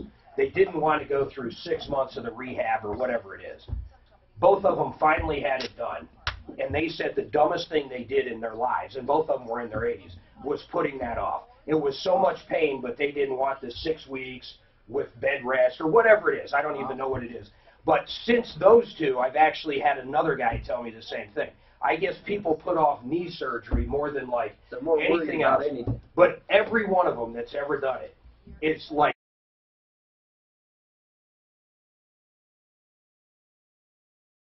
years. Knee surgery? Yeah, I drug this my left leg around because people asked me to do stuff. I had to figure out how much I had to stand or walk. Now I've had both my knees are done. Wow. Well, I got the stem cell on the right. I'll tell you what. No, go. I never did. Okay, well, you know, that whole thing wasn't a big deal then. I have a state patrol buddy who just did 3 weeks ago just did stem cells, so we'll see how he does. Okay. Insurance doesn't cover it. Nope, it's all out of pocket. So I'm saving a couple more bucks. I'm going to go get the left one done. Really? Yeah. And you went to Centennial Schultz? I love that. Over here in Greenwood Plaza. I love that. In fact, have Drew get that potted back up. They sucked it out of you then. Yeah. This was before Tom said. I'll handle Rick real quick. Tell him we'll get back to him quick. These guys about switching over to that. So I didn't know you went 7 years. Do you feel the same way? You should have never. Oh, yeah, I was an idiot. I just remember. I try to remember that with my knee. I mean, all of a sudden, and you know, I walked on both of mine the same day I had them done. Really? Yeah. Wow. They have you moving right away. Yeah, they want to. Yeah. Well, I just took upon myself. We're going to do this. Holy cow! I've got a reasonably high threshold for pain. Yeah. We should also post that audio. You know, in a week, 2 weeks at the max, I was okay. Yeah. She had ruptured my discs in my back. Video is filled up. So I had to have half my back piece together. Every now and then. Yeah, get ready. We're going to run it again. Said you have a choice. Suzanne's going to post just the video on the page. Go chipping and putting at the golf They have course. no idea we're going to have, 10, 20,000 people watching that video. And it was the best thing I ever did. And 9 months later, I told him to take the metal out of my back because I couldn't lift my hands like this because I felt all the metal in my back. Man, that was like taking a 2-week nap. But now, so the only thing left is Raleigh House, correct?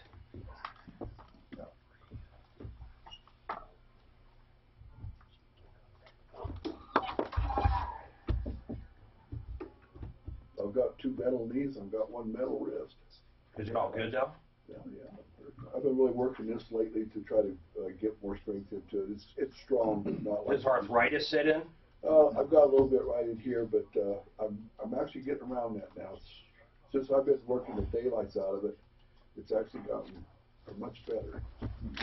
So, this shit, it's just, you gotta get old sometimes. I think it's better to get that shit fixed, though. If it's going to come down to surgery, I think you want to get it done as young as you can. Sure. It's well, going to be your life. They told me when I first did my first knee, we'd like you to wait till you're about 75 to do this. I said, bullshit. I want to go now. Yeah, no shit. I want to roll now. Fix me. See, my uncle was the opposite. He was the one I really remember, Uncle Mario. Because Virgil, I told about Uncle Mario, and he finally got it done. Here's what happened, though. The cortisone quit working. Yeah. And you know when you're on cortisone, you just fuck that shit up more because you don't feel it. Mm-hmm.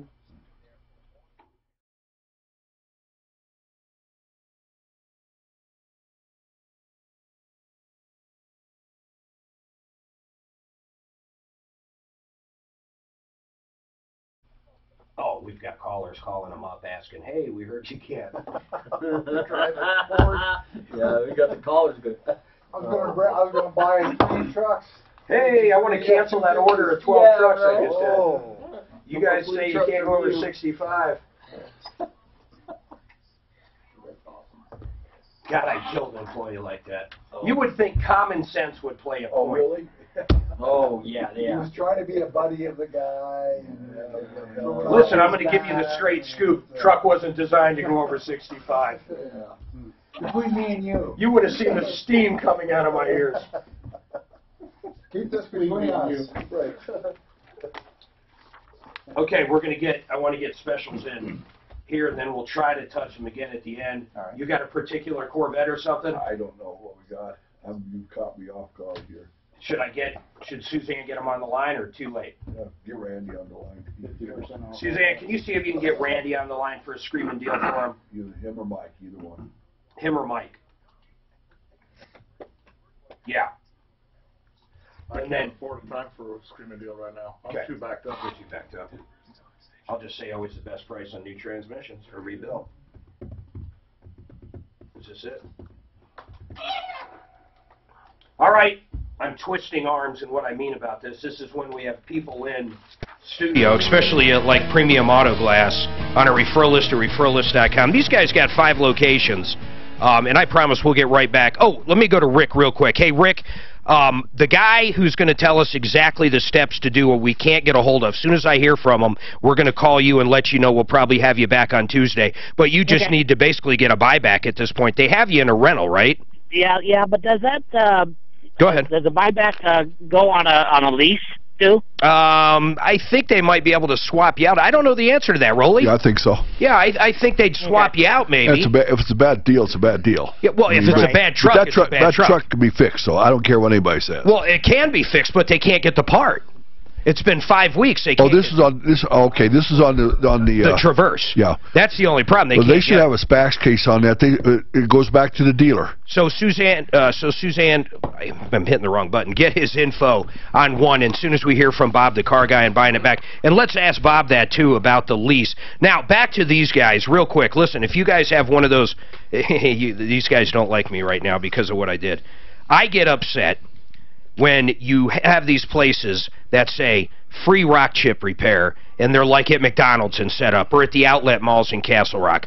And I've actually driven in once. Well, they're not free. They just charge your insurance.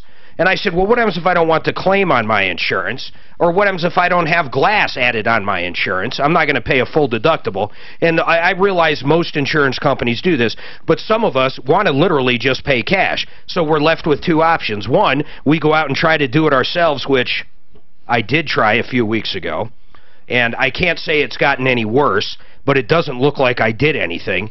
It's actually more complicated than I thought, and if you don't do it in the sunlight, in certain temperatures, it doesn't work. It's weird. At best, it's weird. I've done it in the past, and it's worked, and it's held, but this time, I'm not that happy with the outcome. So I said to these guys, I says, how much are they? Because I've gone to Safelite before and said how much to fix this. In fact, remember that, Suzanne? We were having your windshield done under warranty. at Safelite, because they did it, and we had an issue. I'm not going to dog Safelite, and this was a while back. But anyhow, this is before we knew you guys, so don't give me the stink eye. So we go down there, but while we were there, I'm thinking, okay, let's have them fix this. They wanted $99 to fix a little teeny chip, and you know, less than 1/8 of an inch. I just didn't want to get in any worse, so I said to you guys, how much do you charge for that? And you guys told me, and I said, well, let's do a screaming deal that's going to be absurd, because there's a lot of people like me that want to just come down and pay it. So you ready? How about this? How about $19? $19. They're not going to hit your insurance. I just want you guys to confirm all this. No insurance hitting. That's correct, Mark. Now, yeah, now if you... any store... they do need to come into the shop. Yeah, of course. Not a mobile deal. No, you're not going to do that. We're going to run that through to a week from this Saturday, January 6th. So you'll go 1 week to January 6th. Correct. So if you know anybody, or if you've been staring like I have at that little chip and you just don't want to put it on your insurance, or if there's something, $19. You're not going to have to give them your insurance information, nothing of that. They're going to fix it for $19. And mention the Troubleshooter. Yeah, you're going to have to mention. Yeah, if you don't mention that, what is the normal price? $69? Normally it's $59.95 for mobile service, or we can drop it to $49 if you bring it into the shop. All right, so it's well less than half price. Right. Yeah, good you can't. 60. In those kits, the kit that I bought was $15, and then I spent forever messing with it. So anyhow, $19. You're not going to beat this, and their locations are everywhere: Arvada, Littleton, Centennial, Longmont, Colorado Springs, Pueblo. This isn't like some small guy in a truck. This is a real deal. Yeah. We have them on the referral list now. They're good people. If you do need a windshield, they're absolutely awesome. Do you guys have one main number, or just, I'm not going to give all these numbers out? We do. What is the main number? Main number is our Arvada store. We call it our mothership. Yep. So it's 303 423-3500. 3500. There you go. All right, so listen, call, and then you can get the closest location to you. But $19.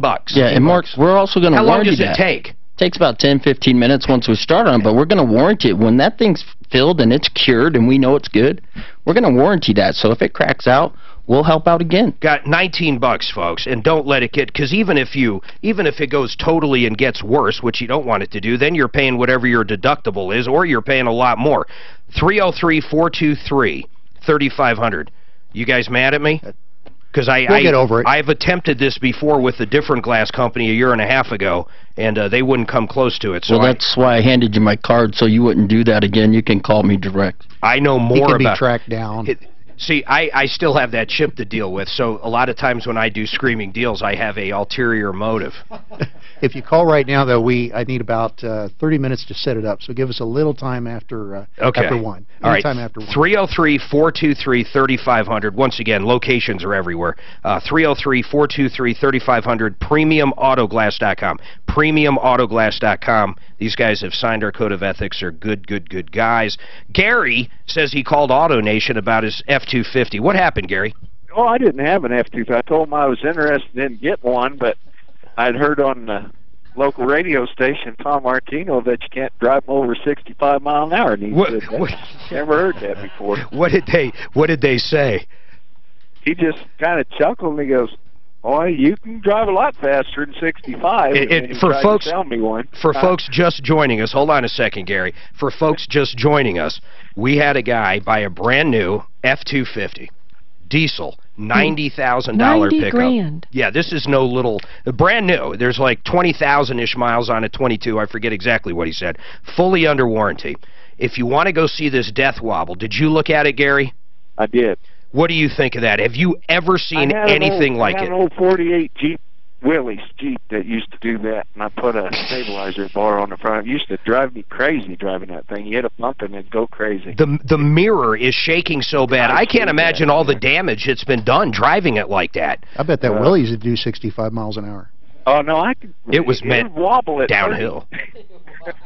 Yeah, you know, I thought at first with this truck, okay, did he go out and lift it and put Goodyear MTs on it? Did he do something? It is 100% stock according to this guy. And I realize, AutoNation, this guy was a real jerk. So I'll say it again.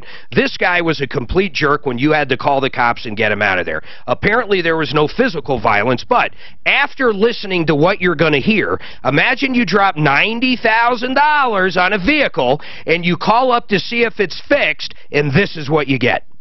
And I'll go over a couple of items because he's going to have about 1 million questions and he's going to want to call up brain and all this stuff. Essentially, what is going on with the car? Okay, is the vibration, and we made some adjustments. I'm going to be completely blunt with you. That truck is not designed to go over 65 miles an hour without some weight on it. Those trucks are not designed to be race cars. They are designed to haul and to be stable and to be able to carry a lot of weight up a hill or be able to that's what those trucks are designed for, okay? If you want a fast truck, get an F-150. I'm speechless. Think of the sales technique here. The guy spent $90,000 on a vehicle, 20,000 miles on it, fully under warranty. And the guy says, well, if you want to go over, I'm paraphrasing now, but basically saying, if you wanted to go over 65, you should have bought an F-150. I mean, I don't even know what to say about this. I hope Steve over there at AutoNation, and he's always handled problems. I really want people to understand that. I understand this guy was a jerk for the 50th time. I get it. But wouldn't you be, and I'm talking directly to Steve if you're listening, if you called up and this was your vehicle you just dropped 90 on, or any other AutoNation employee out there listening, and this is what you were told, would you not have a few choice words to say when you entered into the dealership? I would. I still say I would have ended up not just getting asked to leave by the cops, I probably would have ended up getting arrested. I'm not kidding. I can't believe this guy said that. I simply can't believe it. I'm hoping we can get this taken care of. After watching this video, and folks, you have to do it, go to our Facebook page. Go to facebook.com, type in Tom Martino Referral List. Watch the live stream. We're also going to post just the video up there so you can watch it. Please share it with your friends. Do everything. And really, the guy was a jerk in there. He admitted he was a jerk, but wouldn't you be too? Now, I want to talk to you about something very serious. This time of year, too, there can be a lot of triggers for addicts. If there's an addict in your life and you've been dealing with it for a while, you've tried to talk to them, they're not getting help, and it's someone you really want to help, Tom and I set up this number with the Raleigh House. You can call them up, and what this number is for is how to talk to an addict, how to help your addict get help. They're great at it. Most of them, well, I won't say most of them, some of them are recovering addicts for many, many years, 20 plus, but some of them know it. They've been there. They've done it. They have individual treatment plans. It's not a one thing for all or a buffet. It's medically based. It's real treatment no matter how you look at it. They do the blood work. They do supplements. They do nutrition. They do group. They do environmental. They do psychological. They do everything. It's the Raleigh House. It's what's right for you. I want you to give them a call if you know someone in your life and don't know how to talk to them. And if you are an addict, you can call the number as well, and they'll try to help you. But give them a call at 720-893-5559.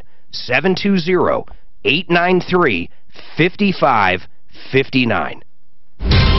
From the L&L Heating and Air Conditioning Traffic Center. Well, we're seeing a new crash west. So is that $19.95 per chip? I got like 3 chips in mine. It'll cover up to 3. Oh, yeah. And normally when you charge... Wait, up to 3? Yeah. Oh my God. Okay. Well, we could put a couple chips in yours, Mark. I'm gonna chip mine 2 more times before I go down. I want my money's worth. God damn it. Yeah, sorry, I missed that. I know how to chip a window. Let me go out there. Okay, if you guys ever fixed one, and while you're fixing it, it spreads out. Oh, yeah. And then you end up buying it? What do you do? No. Oh, it's you explain it to them. You have a conversation with your customer. This window's broke, and I'm going to put a machine on it. It puts pressure on the brake. How many break up? With our... Because one of 1,000, one of 100? I'd say one out of 500. 1 out of 500? Yeah, I mean, 1 out of 500. I haven't been doing that repairs that long, 5 or 6 years. Yeah, I've been doing it for 30 years. My last vehicle, I literally went to feel it, and the thing went like that. I was so pissed, because it was fine for like 2 weeks, and then I finally went out, bought one of those stupid kits, and I touched it for the first time, and it literally sprung. Did you touch it on the inside? No, outside. Oh, that's, yeah, it is. Yeah, that one's getting ready to break anyway. So even if I would have tried to do it, it probably would have broke. There you go. So you owe me a windshield. That's it. Smart. He does. Try hot water. I'll just put it in. Instead of lunch, windshield. Yeah.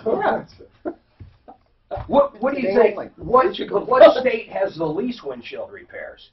And let's do per population. In other words, you can't say Hawaii because there's no one there. You don't know? I would say no one there. Eastern states. Your eastern states. I grew up in Ohio and Indiana, and we just didn't salt there. No, Hawaii per capita is use salt. Yeah, Wyoming has the lowest per capita. I mean, that's what I said. But there's a lot of gravel roads. Hawaii. Wyoming. Yeah, Wyoming. You said or Montana. No, Wyoming. You said Hawaii. Wyoming has the lowest per capita. Wyoming, North Dakota, Alaska. Lowest. But Wyoming's got a lot of gravel. California doesn't hurt. Every 5 miles there's a sign that says windy conditions. It was definitely, Dan, he bought that at AutoNation, right? Yeah. You're 100% sure. AutoNation, Ford, and Littleton. Yep. That's where he bought it. That's what he said. AutoNation, Ford, Littleton. He's not allowed to go back to AutoNation, so he's going to bring it over to Groove to look at. Hey, we can't fix that, and you drive over 65. Get out of here. What the hell? Son of a bitch. I'm calling the cops.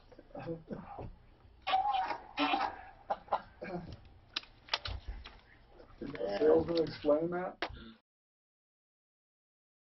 We'll steal it and drive it up to Nebraska.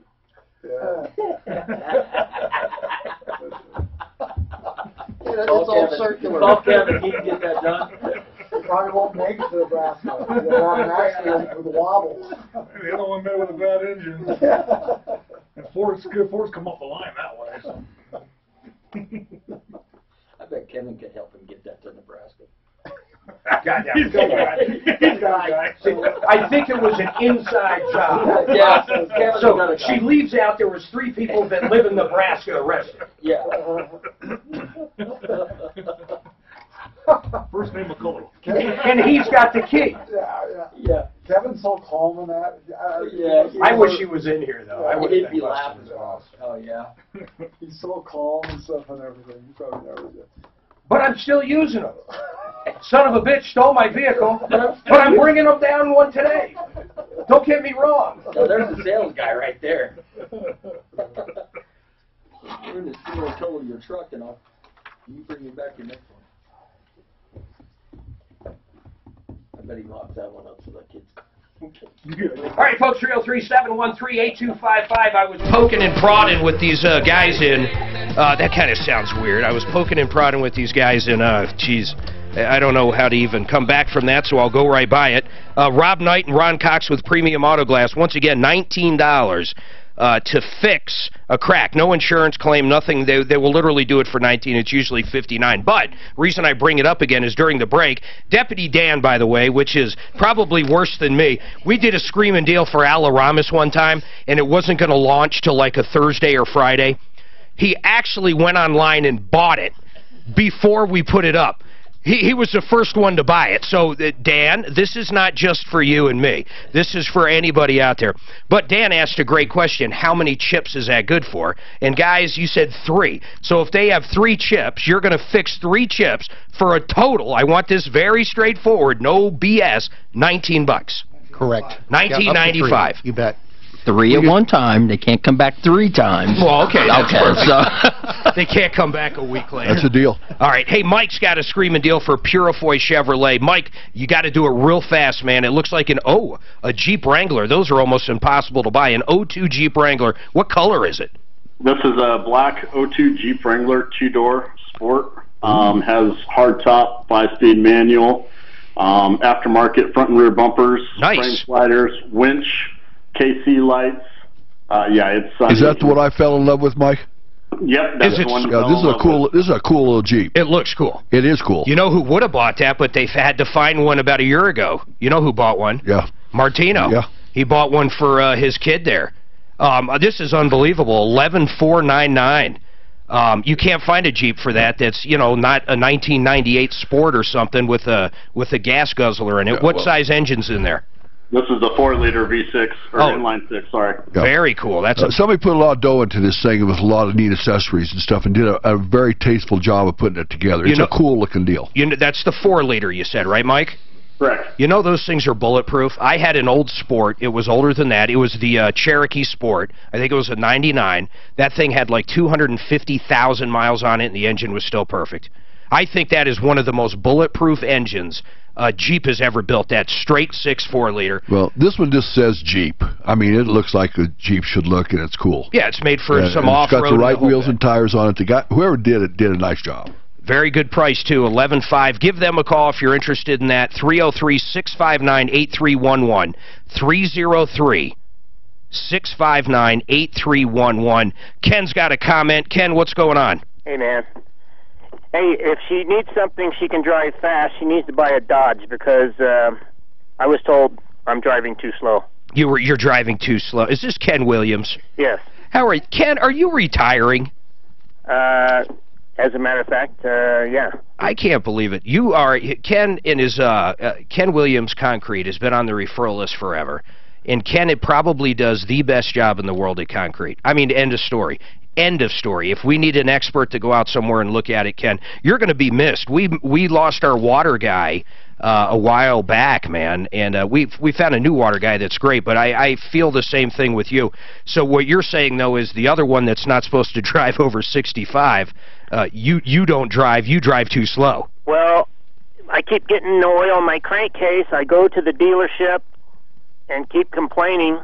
You put 1,000 miles on it, and you're way over on your dipstick. And you're way over. And because you're getting fuel into the crankcase, which is... So you're making fuel, you're making oil with fuel. Right. So I go in there, they don't believe me. They seal up my dipstick and my cap so I can't put oil in or I can't test it without breaking that.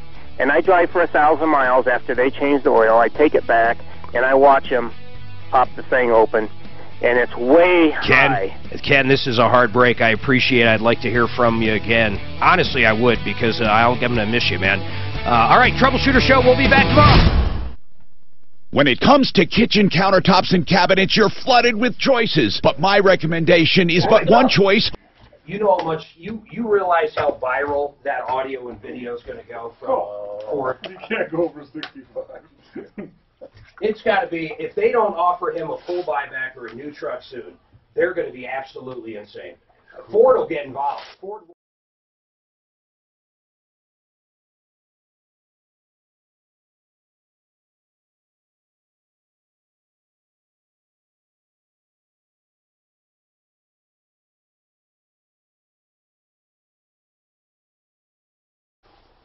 No, that's what he told me.